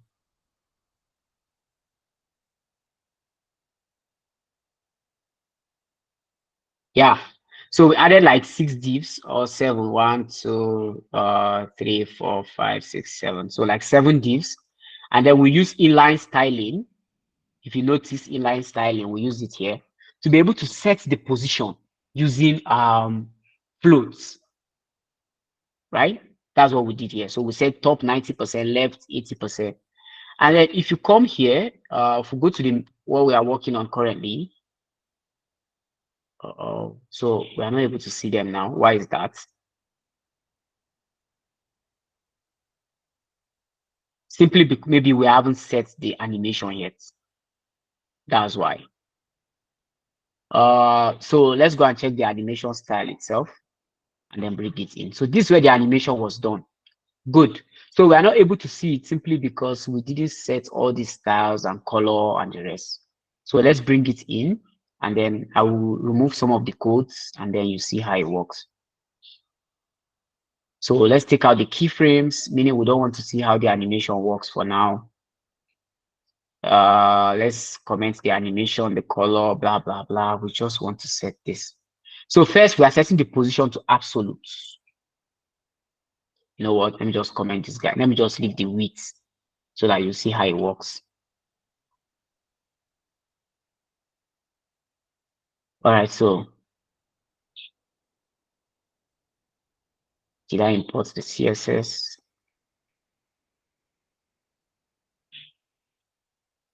Yeah, so CSS is imported already. Then I have all of these guys. So why can't I see it? Probably because I haven't set the position to absolute. No, the background color. So I only set a width and a height to it. But for it to be visible, I have to uncomment this background color, right? so that we can be able to see it. So I have to uncomment all of these. Then I'll comment these two and then leave the background color. So I gave it a width of 50, height of 50. We know what this does, right? And then simply because I imported the CSS, I can be able to use this bubble animation from my CSS. So let's see what this looks like. So can you see, this is the div that have all of this. This is it. So the next thing is I want to like make this rounded. So how can I make it round so that it will look like this guy here? How can I make it look like this? Or how can I make it scattered around this page? So first and foremost, how do I make it scattered? And then to make that scattered, I've already set an inline style that says top 20%, left 30. I just set the styles in the location that I want it to be in the main file, right? But then this is not taking effect simply because I haven't made the background absolute. So I have to make this position absolute for it to take effect on the whole container. So if I make it absolute, you see, everything is scattered within the page. So this is how I set them based on the style I gave them here. Based on the position I gave, top 20, left 30, you can see this is how they look in it. Different style, right? So that it's going to be random. So the next thing is I want to make this rounded, right? So that's me using the border radius. And then I say 50%. So that means I want this to be round. Ouch. That means I want this to be round. So let's go back and can you see this whole thing now is round, right? And then we are good to go. So the next thing is that if you check here, this on this page, can you see the bubbles are going up and down? But then on our own end, nothing is happening. Like it's not going up, it's not going down, it's just static. And then to achieve this in CSS, how this is being achieved is using animation, right? Which we talk about animation like in like 2 previous classes where we explain how animation works. So to be able to animate this, how can we make this work out? Let's check out. So we did the animation and then we work with keyframe, right? So we made it bubble float, that's the name. And the animation work based on intervals. And then I told you guys, you also have to specify a duration for the animation. That is how long you want the animation to work, right? So that's what happened here. So our animation is supposed to work here. And then we set the animation property in the elements, gave it the name of the animation, which is bubble float. And then we say that bubble float, when it's 0%, it should transform. We have talked about transform before. And then we talk about translate and translate Y, which is like setting the position on the page, right? So we are telling it when it's this, it should, when it's 0%, it should go here. When it's 50%, it should translate to this. When it's 100%, it should translate to this. So that's it, changing size, right? Or changing position. And then the animation should last for 8 seconds. And then it should take this flow, it should ease in and ease out. So like making it like a bit slower to the delay. And then it should run infinitely. That means it should keep running, right?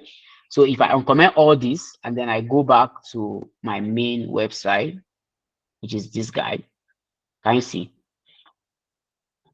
It's now flowing, right? Going up and down. So if you understand animation, you can just let me know currently. And then how comes this is deep inside, right? How comes we are able to see it? It's simply because I think I saw it somewhere. I don't want you guys to get missing, right? But just take note of this Z index guy.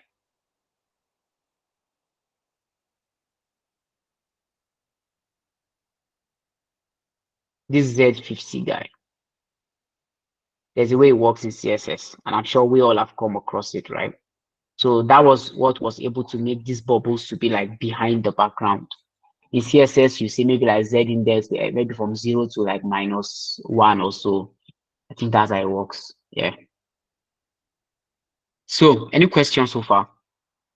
Because this is another point I want you. If you notice, animation wasn't done with Tailwind. That doesn't mean animation cannot be done with Tailwind, but I, for one, myself, like using this pattern. It's achievable, like much more easier, and then it's better for you to maintain your animation this way. That's to me, right? But you might prefer the other way around, so you can choose to go try out animation is being done in Tailwind. But this concept is just to explain to you that Tailwind and CSS itself can co-live together, right? So, any question? If we are good to go, emojis, so I'll know we are together. But if you have a question, feel free to stop me now, and then I can be able to answer. Because I want you guys to understand the concept of Tailwind properly in this class. And then your GitHub. So GitHub will be like on Saturday. That's why I told you like it's very, very important. That's why I want you guys to come to the Saturday class. So that if you try it out within the week and it doesn't work, we then use Saturday to do GitHub, right? Git and GitHub properly.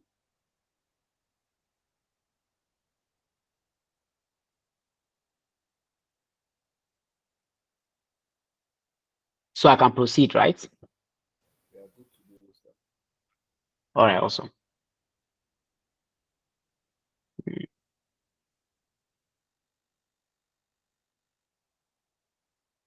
All right, so we've set animation, and then we are done with the about section. I'm sorry, no, we are done with the hero section, right? So the next thing now is that we want to do the about section, and then if we come here and click on, let's go to the main website and scroll down. So this is we doing this particular session, which is the about session, right? And then this session has like two different divs, which talks about what's about the person and then the image. So let's check it out. And then I don't have it here. So let's go to the main code and then copy the about session. So this is where the about session started from here. So it's a session that has this BG. So this is it. This is the whole session. And then where do I insert this now after this other session, right? So every section we know that is something different on the landing page.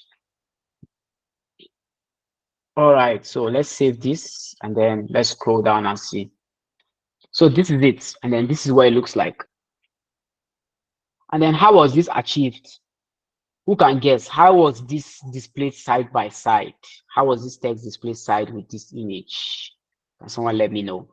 Just give me the mental model so that I'll know that we are together.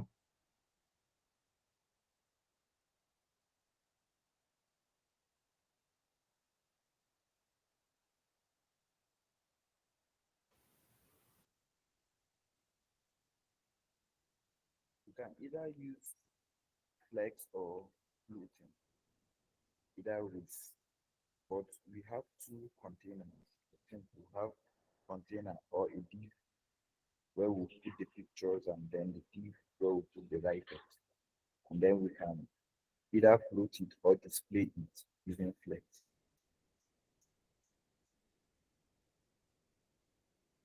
All right, nice. But then that's two way. Those two ways can work, but which do you think like is the best approach from all that you have been working with? So someone should like tell me, not Jethro this time.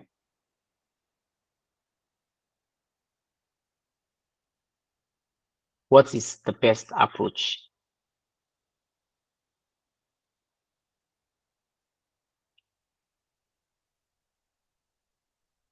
Fatima, can you help me?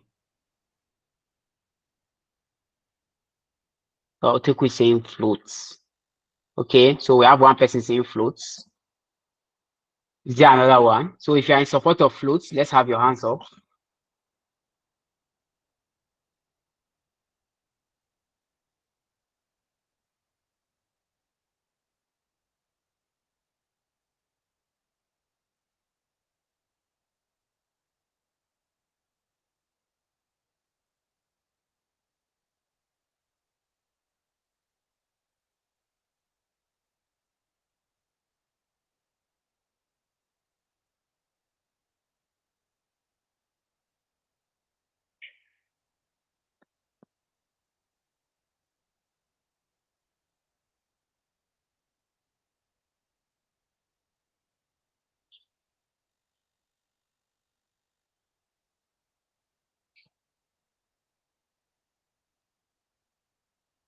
Wow. So nobody like is in support of flex or anything. Are you guys in the class? Please let me know, please.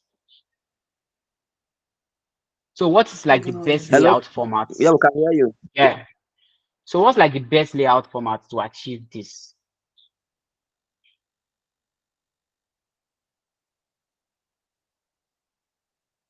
To achieve this guy, that is this one having themselves side by side equally, because this take the same size as this one. What is the best? Someone said float, and then I'm asking who agrees with him, and then I don't have any response. So if you don't agree with him, that means you have to like give us a suggestion of another method that exists. Else, if you don't have anyone or if you don't know, just raise up your hand. Okay, Rufai is saying flex. Nice. So we have two ways now. So who is working with flex? Hands up.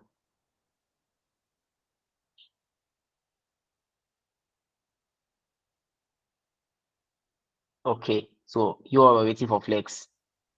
Makes sense. So if you ask me, flex is the best method to achieve this because you can be able to do this for you as easy as possible. And then with Tailwind, let's see how they're able to achieve this in this session. So let's go back here. And then this is the session code. Sorry, I just have to zoom out. And then this is it. They set this background. But then this time around, to be very funny, they used grid to be able to achieve this. Yeah. So I like this pattern now. Now nobody brought this method. And then to achieve this, we made use of grid. So how did it work out with grid? And then this is it. They said on the large screen, the grid should be column of 2. That is, it should have 2 columns, right? And that's why on the large screen, we have this and this. And they said on a small screen, we should have just 1 column. So they don't have to say SM here. Just by saying grid call 1, calls 1, it means that it's only 1 that they want, right? So let's see how this looks on a smaller screen. Let's inspect. And then iPhone 12. Nice. So can you see? The about me is now above of this. This one takes 1 whole complete column, and then it takes the other column. Simply because if this is large on a smaller screen, it's going to look like very ugly. So let's try to make this. Let's take out this code on LG. So that let's make the small screen to be column of 2. And then let's see. Can you see how this is compressed? And it looks really not nice. Can you see? But then to achieve this easily, we just set up this. Make this large to be a column of 2, meaning when it's on large, it should be 2 columns, simply because on a large screen, it can be able to accommodate this and this. So if I switch to a laptop view, I can be able to have this and this on both sides on grid. But then on a smaller screen, it's saying that it should be only 1 column. So that's why on a small screen, I can only see about me, and then I will see this image on itself. Can you see how this responsiveness is being achieved like as fast as possible using these columns or using grid? So who likes grid this time around? Let me see your hands up. I'm sure there are plenty of people that will like grid. I really don't like navigating these tabs. All right, nice. So grid really makes like a lot of sense if you understand how they work. So we have been able to explain like plenty concepts. We have explained grids within this class and within this particular tutorial, right? So when you are working, make sure you try different elements. There's not like complete like straight flow to this.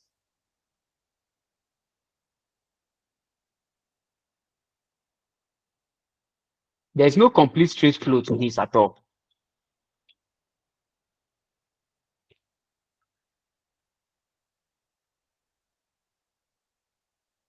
So let's keep working.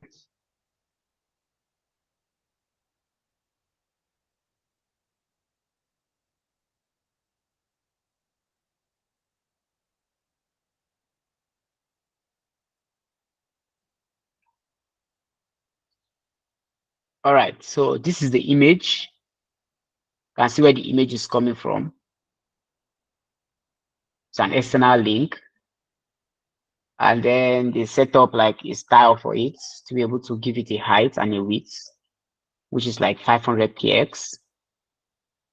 And then they gave it a class here, and then did some styling to it. Rounded MD, which sets are like the edges. That's why you can see the edges of the image are a bit round. It's not like sharp, right? Yeah. So I think on the bottom, that's where that reflects, not at the top. So let's see why.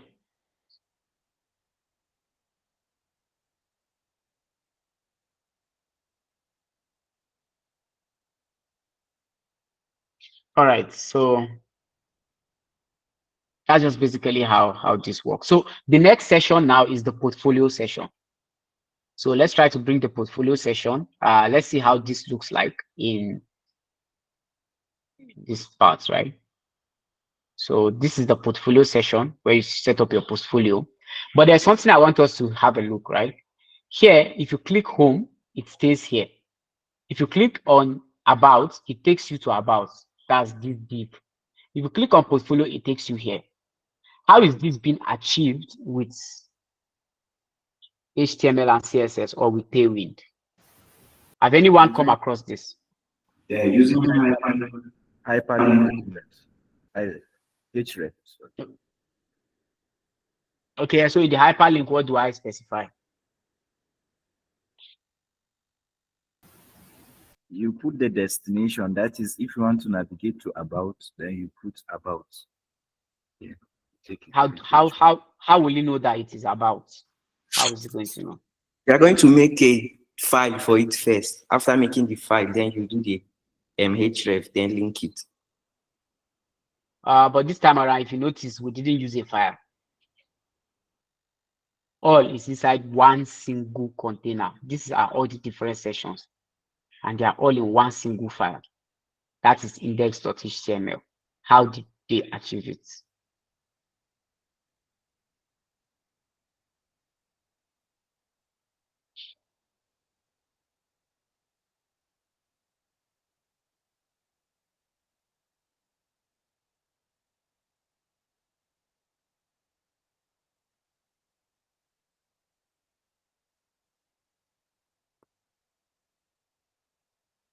Yo, I'm waiting for your inputs.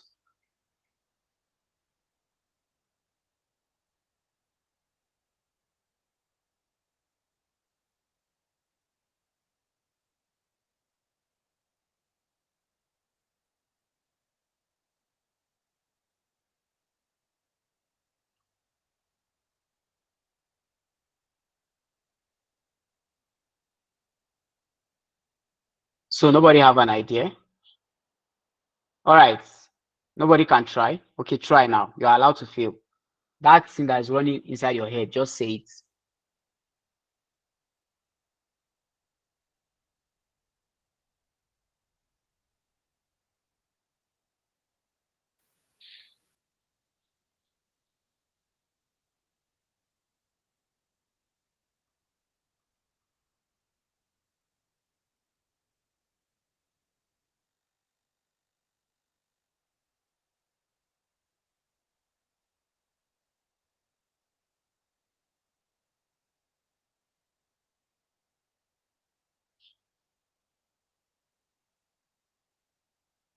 All right. Let me just help you out how it's achieved.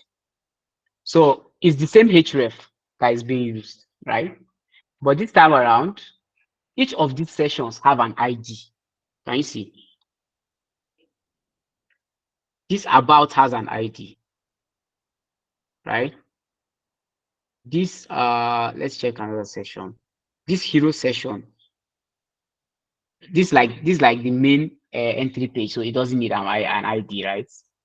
And then if I bring in another session now, let's say I bring the portfolio session in, you notice that the portfolio session too have its own ID, right? So let's check it out here now. If you go back to the nav links, which is the home, the about, this guy, can you see? They are just saying the href is hashtag, so they are referencing the ID, and they are saying that ID. So if you say hashtag about, it's go and check which of these div is hashtag about. of ID of about, right? That's the particular div that is going to display for you. That's how that is achieved. Are we together? Is anyone confused? I can go over this.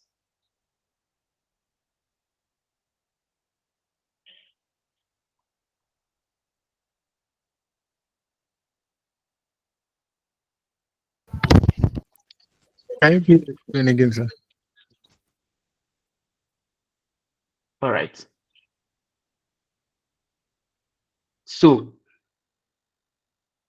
when you are building your HTML file, I told you guys it has different attributes like the about, and I say about, ID, class, placeholder, all those are attributes, right? So in a particular session, and then when I was asking the question how this was achieved, to be able to shuffle between different links, right? Ruben said we should create different pages and then link the pages using this href, right? Which is what we did here. But then the problem is we didn't create different pages. What is being switching from one place to another? This is what we are trying to achieve. Let me just go back.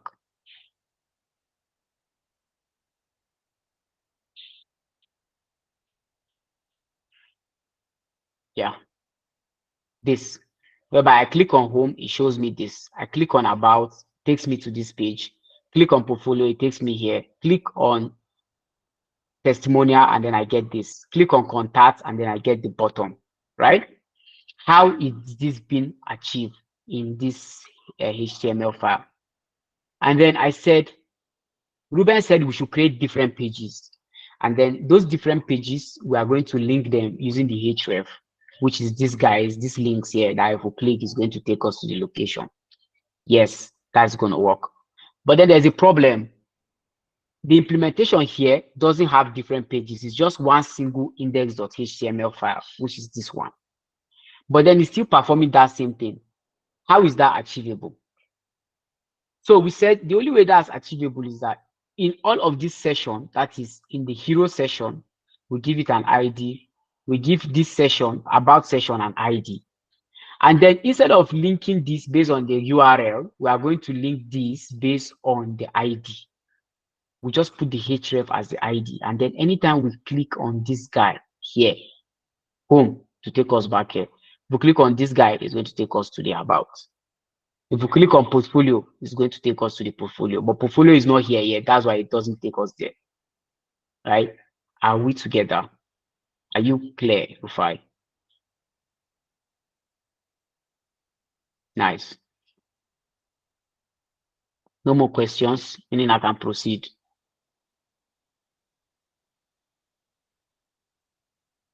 Yeah, let's hear your question, Jethro. So that means in a page you can just simplify by doing it on a single file without making. Oh. Yeah, but there's a problem too. When you start having plenty things in a single file, right, it's going to make it very, very robust. So you are going to separate it. So this is just for the landing page. So take, for example, our website have other things like maybe dashboard, it has the rest. We can create those ones as pages, right? And also give them the accession. So it's going to be easy to access. But then this one, all we want here is for a particular landing page. So that's why we broke down the session. And then we want it to be very, very easy for users to see, so that users don't have to stress and say they have to scroll to understand what we are doing, right? All they just have to do is from our links, they can be able to navigate easily instead of doing like this. See, if I still scroll, I can be able to see everything. But instead of scrolling, I just want to click about, and then I'll see the about. But it's going to be like a shortcut and going to improve like the user experience, right? So are we clear on that?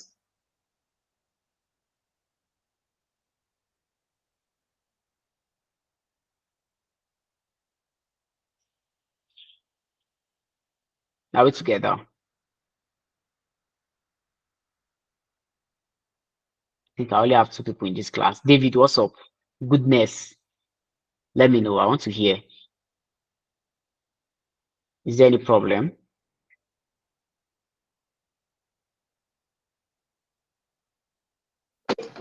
Because I understand most of what you are saying, but I have to go back and read Yeah. again. Yeah, so you have to try it yourself. If you don't try it yourself, you won't understand. So that's why the template is given to you. Try to scatter Yeah. some things or try to build your own and then see how it's going to work out. Yes, boss. Awesome. Okay, so let's bring the next session in, which is so I have about I brought the portfolio. Okay, portfolio is not there yet. So this is the place. And then I have only the about section. So let me bring the portfolio. So this is what portfolio looks like. Let me click on portfolio and then you can see it here. It shows the different projects that the user have worked on. So in case you have any different project like your assignments, you can just put them here and then you also link it.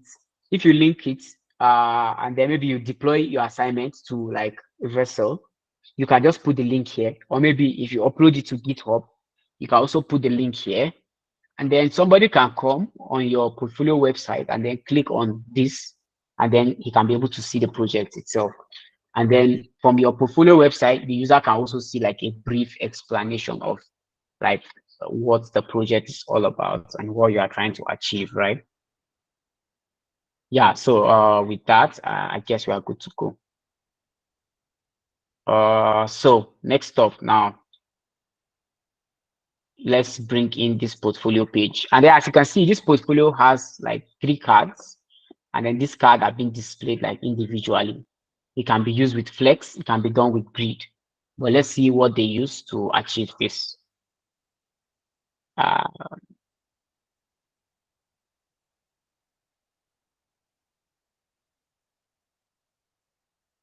So this is a portfolio. This is the set, and then no, let me copy from the top. Yeah, so this is the portfolio session. Then let me paste this here. So after the last session, I put the portfolio session. And then we understand how this works, right? So if I go back to this main guy and then I click portfolio, I can be able to see it and see the same design. So how does this work? Let's check it out. So in the portfolio, what's happening is that they have a div. This div is a container. They have another div. Sorry, the session is this. And then they have another div inside, which is like a container that holds my portfolio, which is this guy here. So there's a div that holds these two, this and this, and then it has portfolio, and then the other div that holds these 3 flex items together or grid items. So next, this is the div that holds the grid items, right? This is it. So with that, we can be able to see that on a medium screen, it should be 2. On a small screen, it should be 1. And then on a large screen, it should be 3. And then it should have a gap of 8. So this is the gap of 8. So it has a gap here or here on all sides. So all of them have that gap. And then in a smaller screen, we are going to notice that this is going to be like 1. Can you see? On a smaller screen, this is standing individual. That's because we have specified it in, what's it called? The breakpoint. So I can make this a laptop view.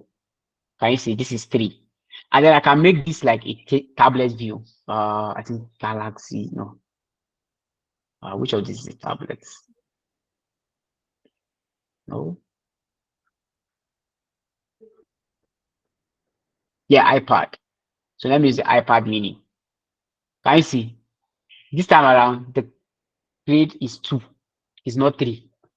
Meaning on a medium screen is 2. That's what it's saying here. So medium screen are for laptops. Large screens are for no, medium screens are for tablets, large screens are for laptops, and then small screens are for your mobile phones. So when you are designing and when you want to append the colors, just know all the styles, just know how to do it using these ways. Just take note of this. Then that's why you see LG here. It says LG is MD, grid call 2, and then SM, which doesn't need to be specified, 1. Does anyone have any confusion? Let me get that straight.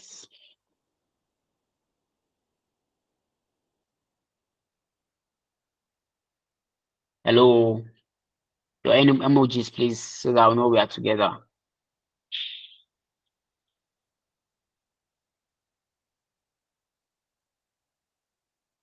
Nice. All right, so let's notice some other stuffs like here. Oh,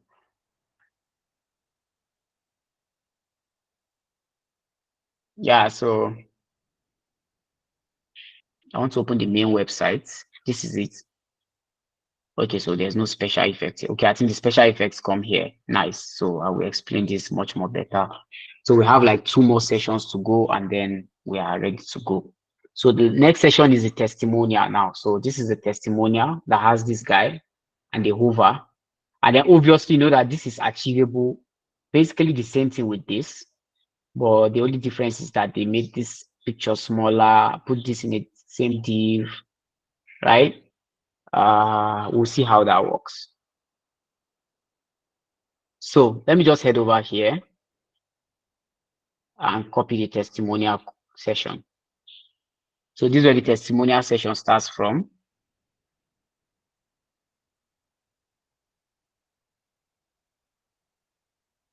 And then stops here. So I copy it and then I paste it after the portfolio session.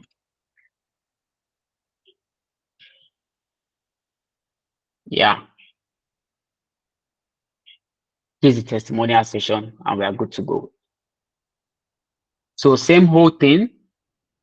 These are the divs. This is how the columns are set. The same thing, right? Can you notice?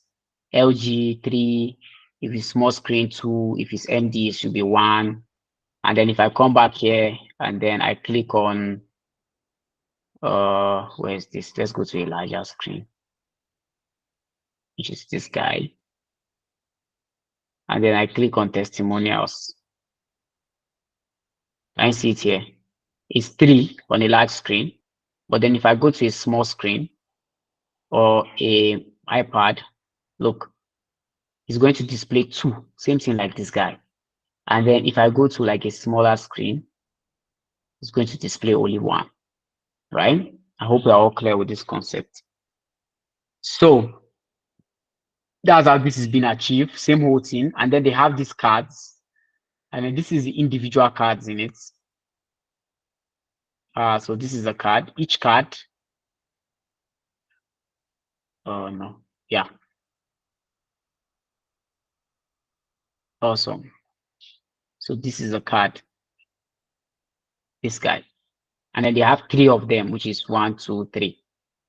And then this 3 has first an image.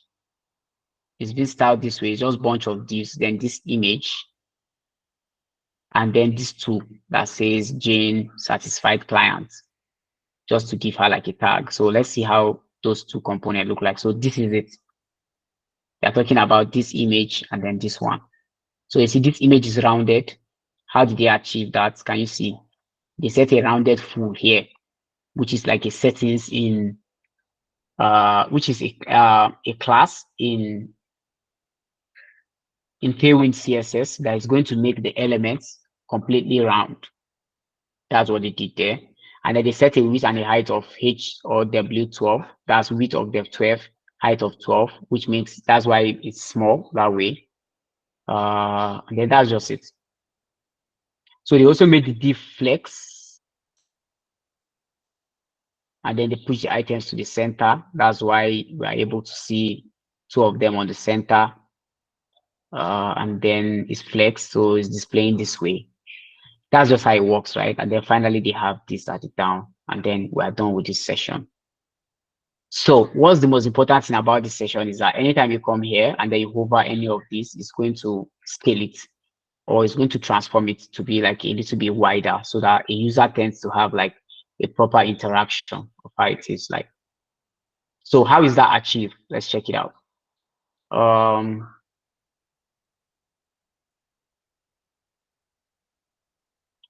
here, no, that's the contact section. So here on the testimonial now,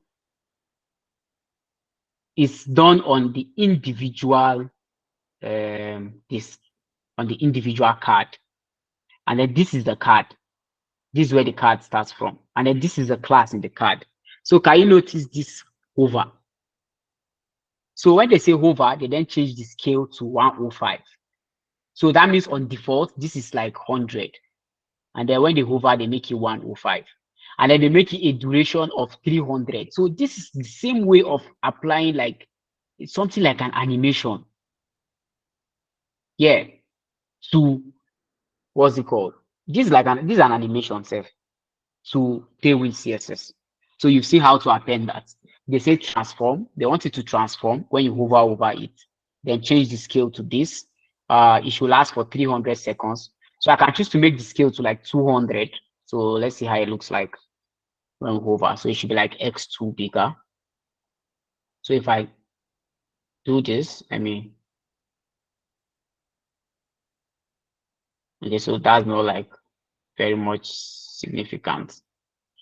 And it doesn't even work for the first one. Okay. So I think there should be a way to set this particular scale. So let's go to Tailwind and check scale and see how to set it.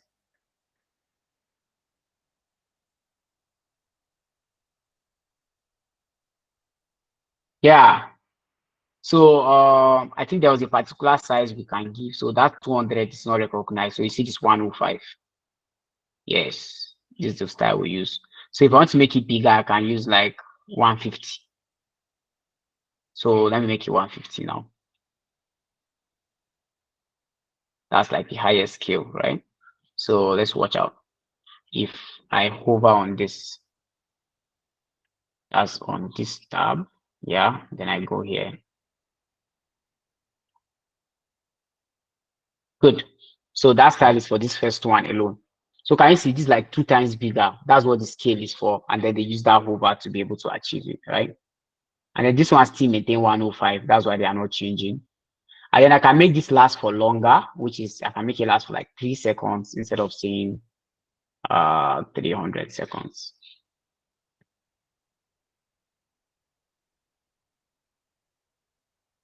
So let's go back. So I can make it, this is the duration. I can add it. And then let's see how long it will take to transition or to transform. Oh, so I think this duration to have like a particular threshold that you can put. Maybe 3000 is way too large. And that's why it doesn't take any effect. Yeah, actually. Okay. So I've missed out.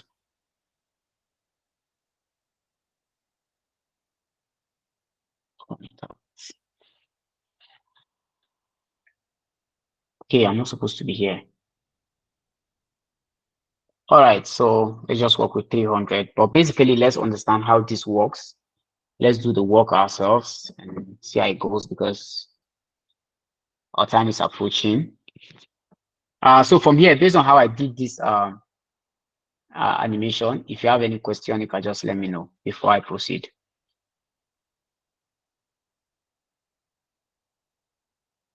Or based on what we have been doing so far, all the styles you have been seeing. If there's anyone that is not clear, just let me know now so that I can know how to help you out.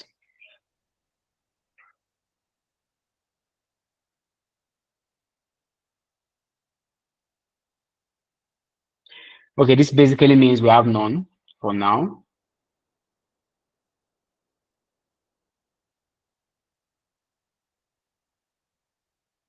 But if you are with me, just signify so I know we're together. Awesome. So let me proceed.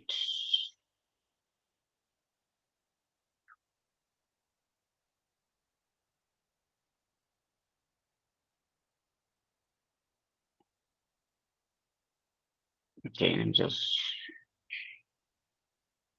All right, so let's bring the last session in, which is like the contact session. And then you can notice it here, how it looks like. And then this bubble still came back during the contact session. So let's see how that works. And then this is how this was set. So let's see how the form was being arranged and how it was being made to look this beautiful. Yeah, and then how the footer was able to be achieved. So if we go back here, that's what currently we do not have. We don't have up to this currently. Oh, and then this is still 105. Meaning I have to set this.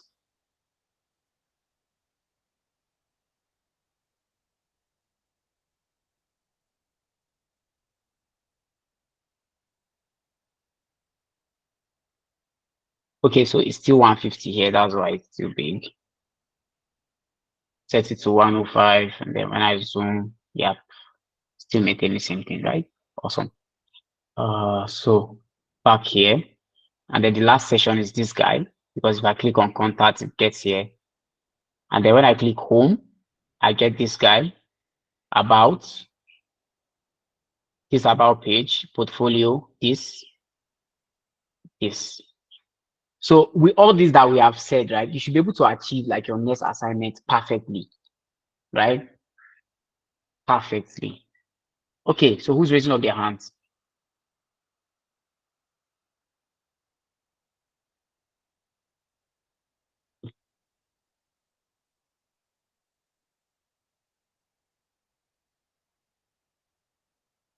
Yeah, so if it's no one, I can just proceed, right? Awesome. So let me just go here and then get the last session, which is a contact session. So that's it. The contact session is the last session in the main, right? This is it. Then back here, before the main, I insert the last session, and then finally it will be the footer. So let's see how this works. I scroll, I can be able to see the contact. So the contact is back. So how was this achieved? How did these bubbles come back? And etc. So who can guess how these bubbles came back?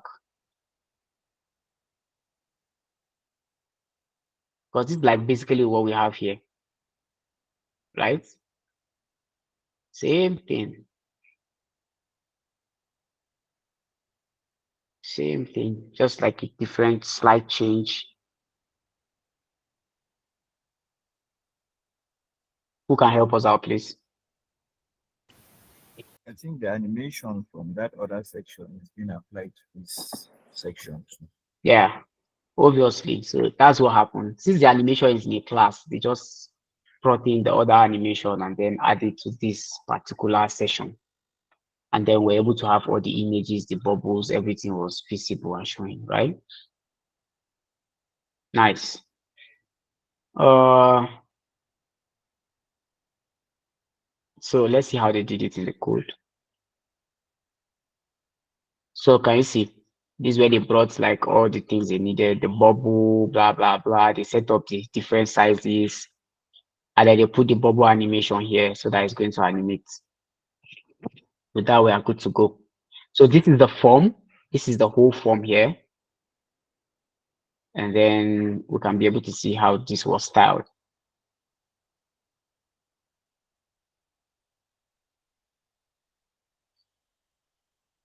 So yeah, who has a question? Sir, I noticed that in Tailwind CSS, we are using a class, and inside the class, we put all our styling. But in her animation, after the class, she still has an attribute of style. So it's a bit confusing. Is it not possible for her to just style them? Yeah, sure. All these divs, right? You see this particular styling, we can take it out. So take, for example, she just decided to use inline styling here so that she's going to be fast instead of going to CSS. You know that all these are different styles, different position. This is 20%, this is 30%, this is 60, this is 70. So all of them are different. So for you to be able to append all these styles, it's just like you going to your CSS file and creating different classes and then appending them, which makes sense. but that is going to take like much of your time. So there are certain things that you can just do it like inline and it still works. But it's perfect for you to refactor this and make it work that way. Are we clear?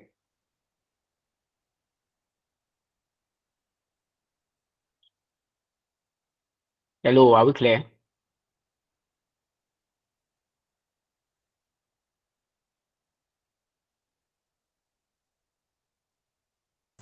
So, but I want to ask questions, sir. Yeah. So this top 20% and left 60%, can't we do it on in like using Tailwind utility classes, like something like that? Yeah, I think you can use it using you can build it, you can make it work using Tailwind by setting the different positions. So let's see how to set positions in Tailwind. Yeah, Yeah, I think that's like that the previous assignment they gave us, I encountered something like this. So and and you made it work, right?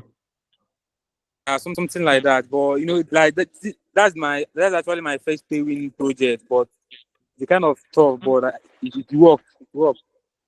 Nice. So let's try to refactor this. So that's like a good idea. So let's do it.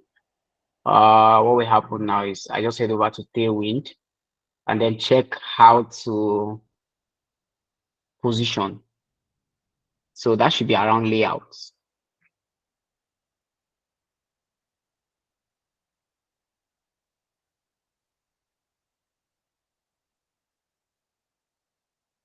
Yeah, and then these layouts, and then I'll just check position. Is it this guy? Nope.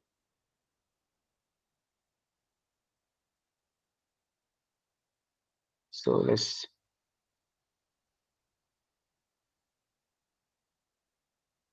okay, yeah, top right, bottom left. This is it. Yeah. So I think this can work. Yes, let's make this work.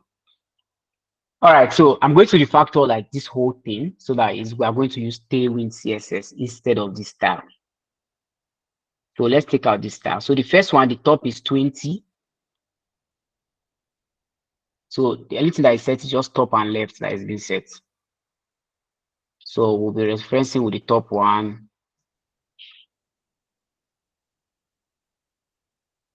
Good. So let's go back here and then let's see how it looks like without the style.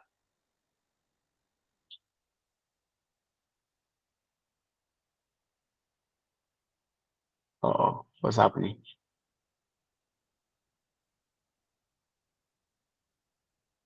No. Oh, I removed the wrong one. I was really like from where we are copying from.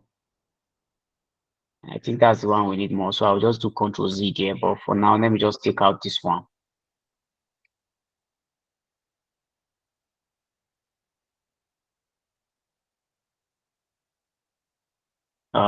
Yeah. So can you see like the position now is set to default, so you cannot be able to see a position. So that means this is at the top. It's somewhere at the top and we can't find it. So we need to set it up ourselves now so that we can be able to see it within this, right? Let me go back here and then do the Control Z thing so that I can get the style from this place.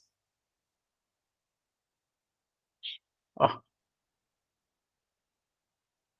So that I can get the style from this place and then make it work.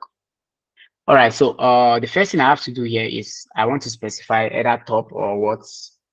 So I'll just say top, and then I'll start to specify like its size for it so that it's going to be the same thing with what we have previously.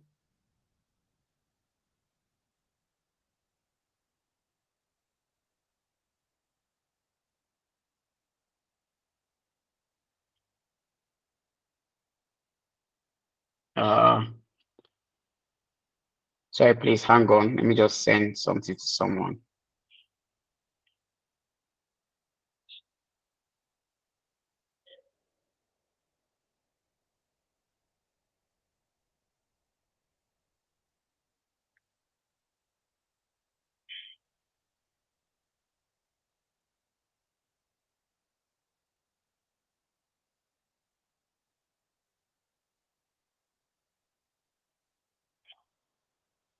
All right, so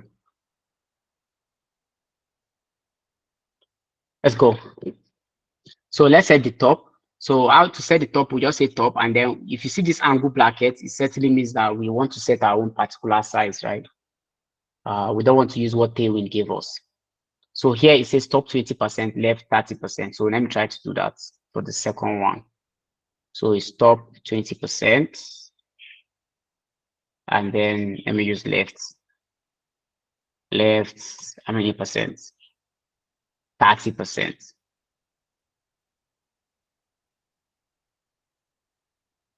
Nice. So can you see? This second one is already coming down. And then this first one is maintaining its position, but this second one is coming down now to the particular location where we set it, which is top 20%, left about 30 or so. Yeah. So let's decide the last one. This is top what?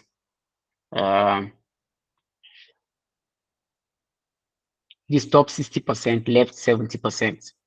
So I also do it here, top 60%, and then left 70%.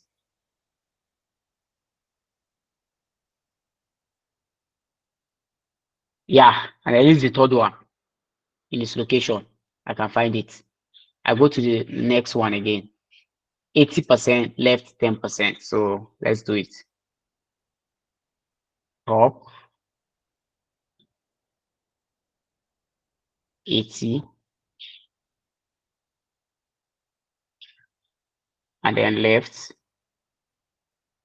10%. Yeah, can you see? This is it. So the last one then, I then say top 50, left 80. So let's set that.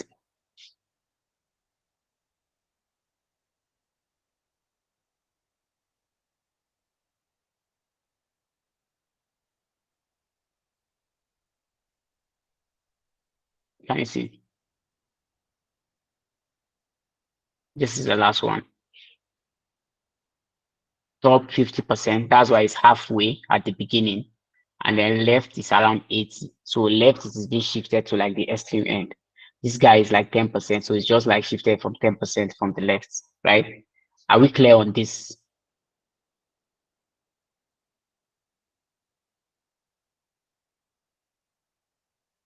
Yeah, let me see your.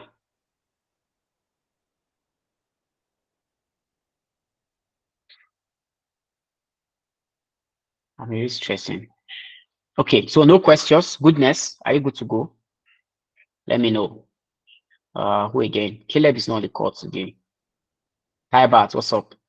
Godfrey, Alpha. Give me updates so that we just do the footer and then we are out of here. If there are no questions, then you are going to get like a little more assignments added to what you are doing. And then what will happen is your previous assignment, you have to make it better, right? So that you have like a better submission. Since how many of you have submitted the assignment?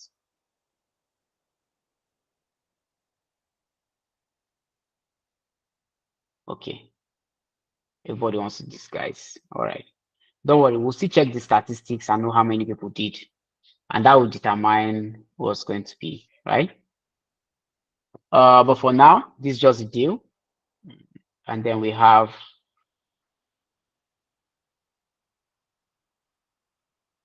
just the footer remaining. Oh, all right. Goodness can't see my screen. But hope others can, right? Nice.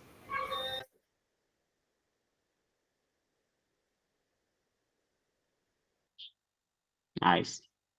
All right, so let's proceed and let's do the footer, which is like the last thing, and then we're out of here. So we only have like 10 minutes remaining, and then we'll explain a few stuff in the footer. Okay.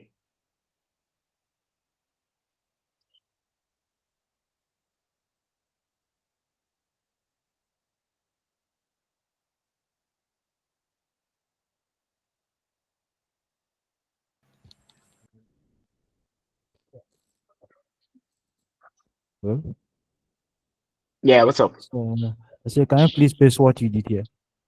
Your work. Yeah. I said, can you please No, paste your work here? I've already given a GitHub repository. Just go and check. The code is there. It's not there. My network is bad. Yeah, that's the problem. I can't paste like this whole bunch of code in a text chat. It might limit me.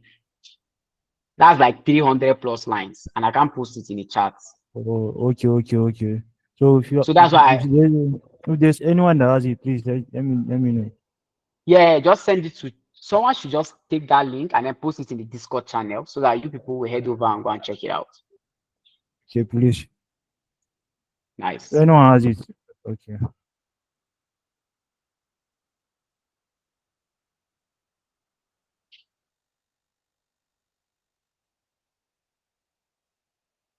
All right, so there's no footer, and then that's like the last thing.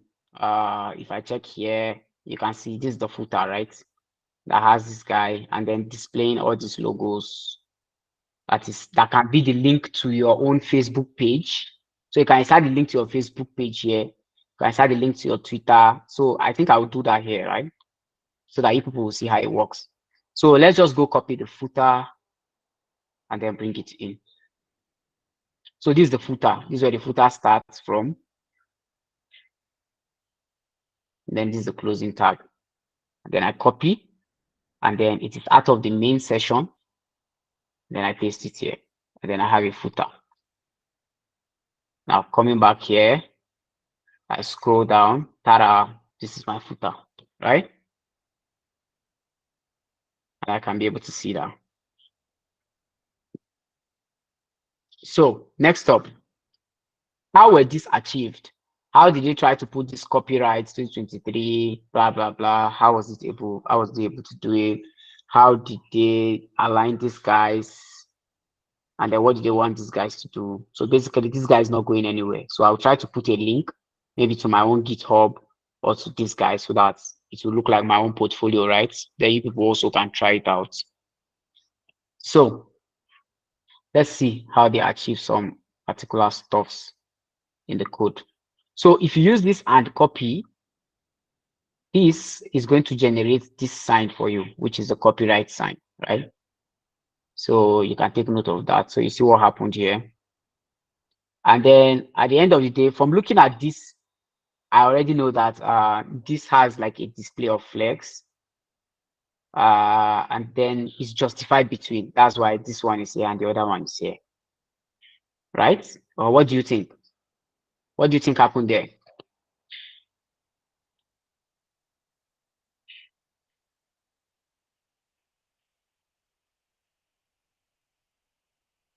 All right. So what happened here simply is that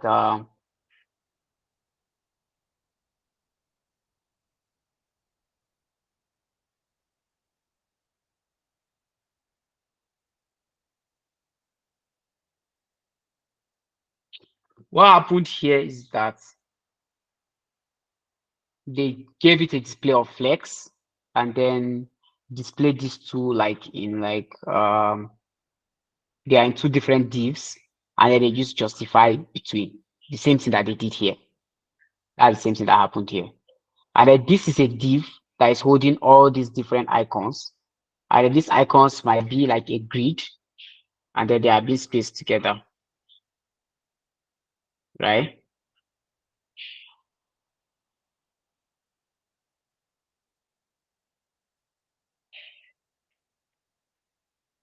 And then they are being spaced together, right? So we don't have any issues with that. So let's just see how it works. So these are like the different icons, which are basically hyperlinks. Can you see? And then they are putting hashtag, meaning like the main entry point, the main landing page. That's where you should always go to. That's why if you click here, it will always take me here, right? If you click this one too, because they put a hashtag there. But what happens if I put like a real link to my Twitter page? So let's get a link to my Twitter page here. Yeah, and this is my Twitter. Let's open it up. Okay. Oh no. Oh, I'm using my Twitter is actually not logged in on my Chrome. I use it on my Brave browser. So Brave browser is much more secured than is much secured in terms of it blocks ads for you automatically, right? And the ads consume your data. Ads can make your browsing experience slow. It can make your browser slow, and that's like a problem, right? Or imagine you watching a YouTube video and then bunch of ads in it. But then Chrome blocks all those things. Brave, and that's why I'm using Brave. So sorry to ask. Yeah. When is the CSS class is going to be done? CSS is done already. This is Tailwind CSS. This is a framework. Oh. Yeah. Okay, I understand. So yes, sir. Yeah. Is it all the type of PC that accept this Brave browser? Yeah, I think so. I see mostly everybody use it. Most devs I know. But don't be in a hurry. You can still maintain your Chrome, right? But if you want something that is faster, more efficient, something that won't stress you, just use this guy and you're good to go.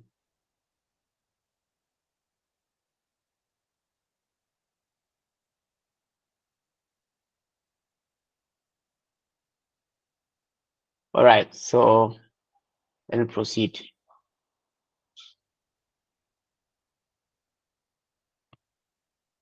Let me copy my Twitter link, which is why I came here. And then I copied this, and then I'm going to go back to the file I'm working with. And then where's the Twitter logo? So this is the Twitter logo, FA Twitter. I know that this is the Twitter logo. This is the href, and then I paste this here. Then that's the link to my Twitter page. And then let's imagine this is my portfolio. So you came around, you saw my picture here and a little about me. I wrote it for you here. I display some of the projects I worked on. And then you saw some testimonials of people that I have worked with, my friends. They can give me this testimonial. And also clients that I've delivered jobs for. You can also see their testimonials here. You can get in touch with me. Maybe you insert your name, your email, your message you send. It's going to get saved somewhere in my database, and I will see that someone wants to get in touch with me. And then finally, we have these links that are going to link to like my location. Like if you want to go to my Facebook page, if you want to go to my Twitter page, you want to go to my LinkedIn, my GitHub, and so forth. So I added a link to my Twitter page. So if you click on this automatically is going to open my Twitter page for me, which basically this is it. Right? So I'm not signed up here. So it's asking you to log in before you can be able to check out my Twitter page. Yeah. So that's just like the idea of the whole thing. That's how it works. It's actually a great session today, and then we achieve a lot with these templates.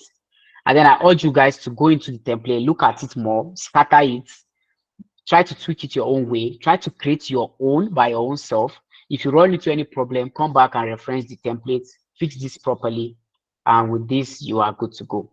So we only have 2 minutes to the end of this class, and then I would just want to take, should I take a question? Or should we meet during the dev hour? Because I'm sure everybody now wants to go into Tailwind and go and try it out now. So the dev hour on Saturday, don't forget, the time is going to be set to you guys, because I notice a lot of people don't join the dev hour. But trust me, because of the break we had on Tuesday, most of the things are going to be explained in the dev hour, right? So make sure in the dev hour, that's where we'll talk about Git and GitHub, and then do like a lot of stuff, right? So see you like in the next class. Yeah, sorry, sir.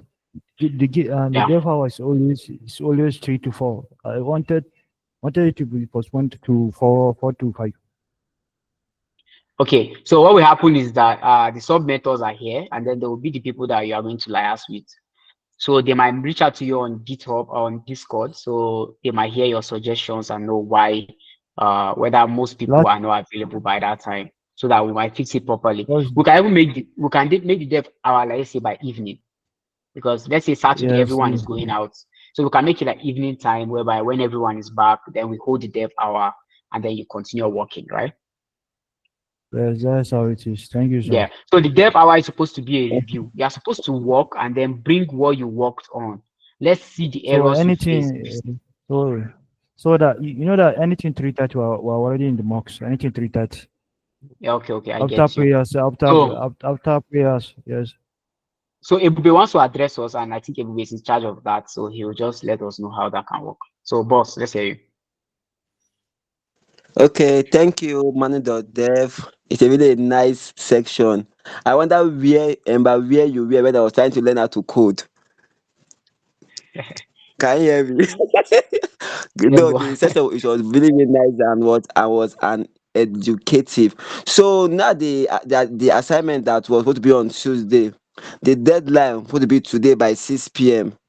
But due to the message I was receiving on my Discord channel, so I'll extend the deadline for them to on Sunday morning by 6 a.m.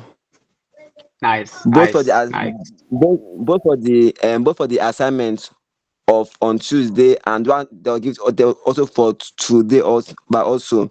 So the two assignments, Nice. the deadline will be 6 a.m. on Sunday.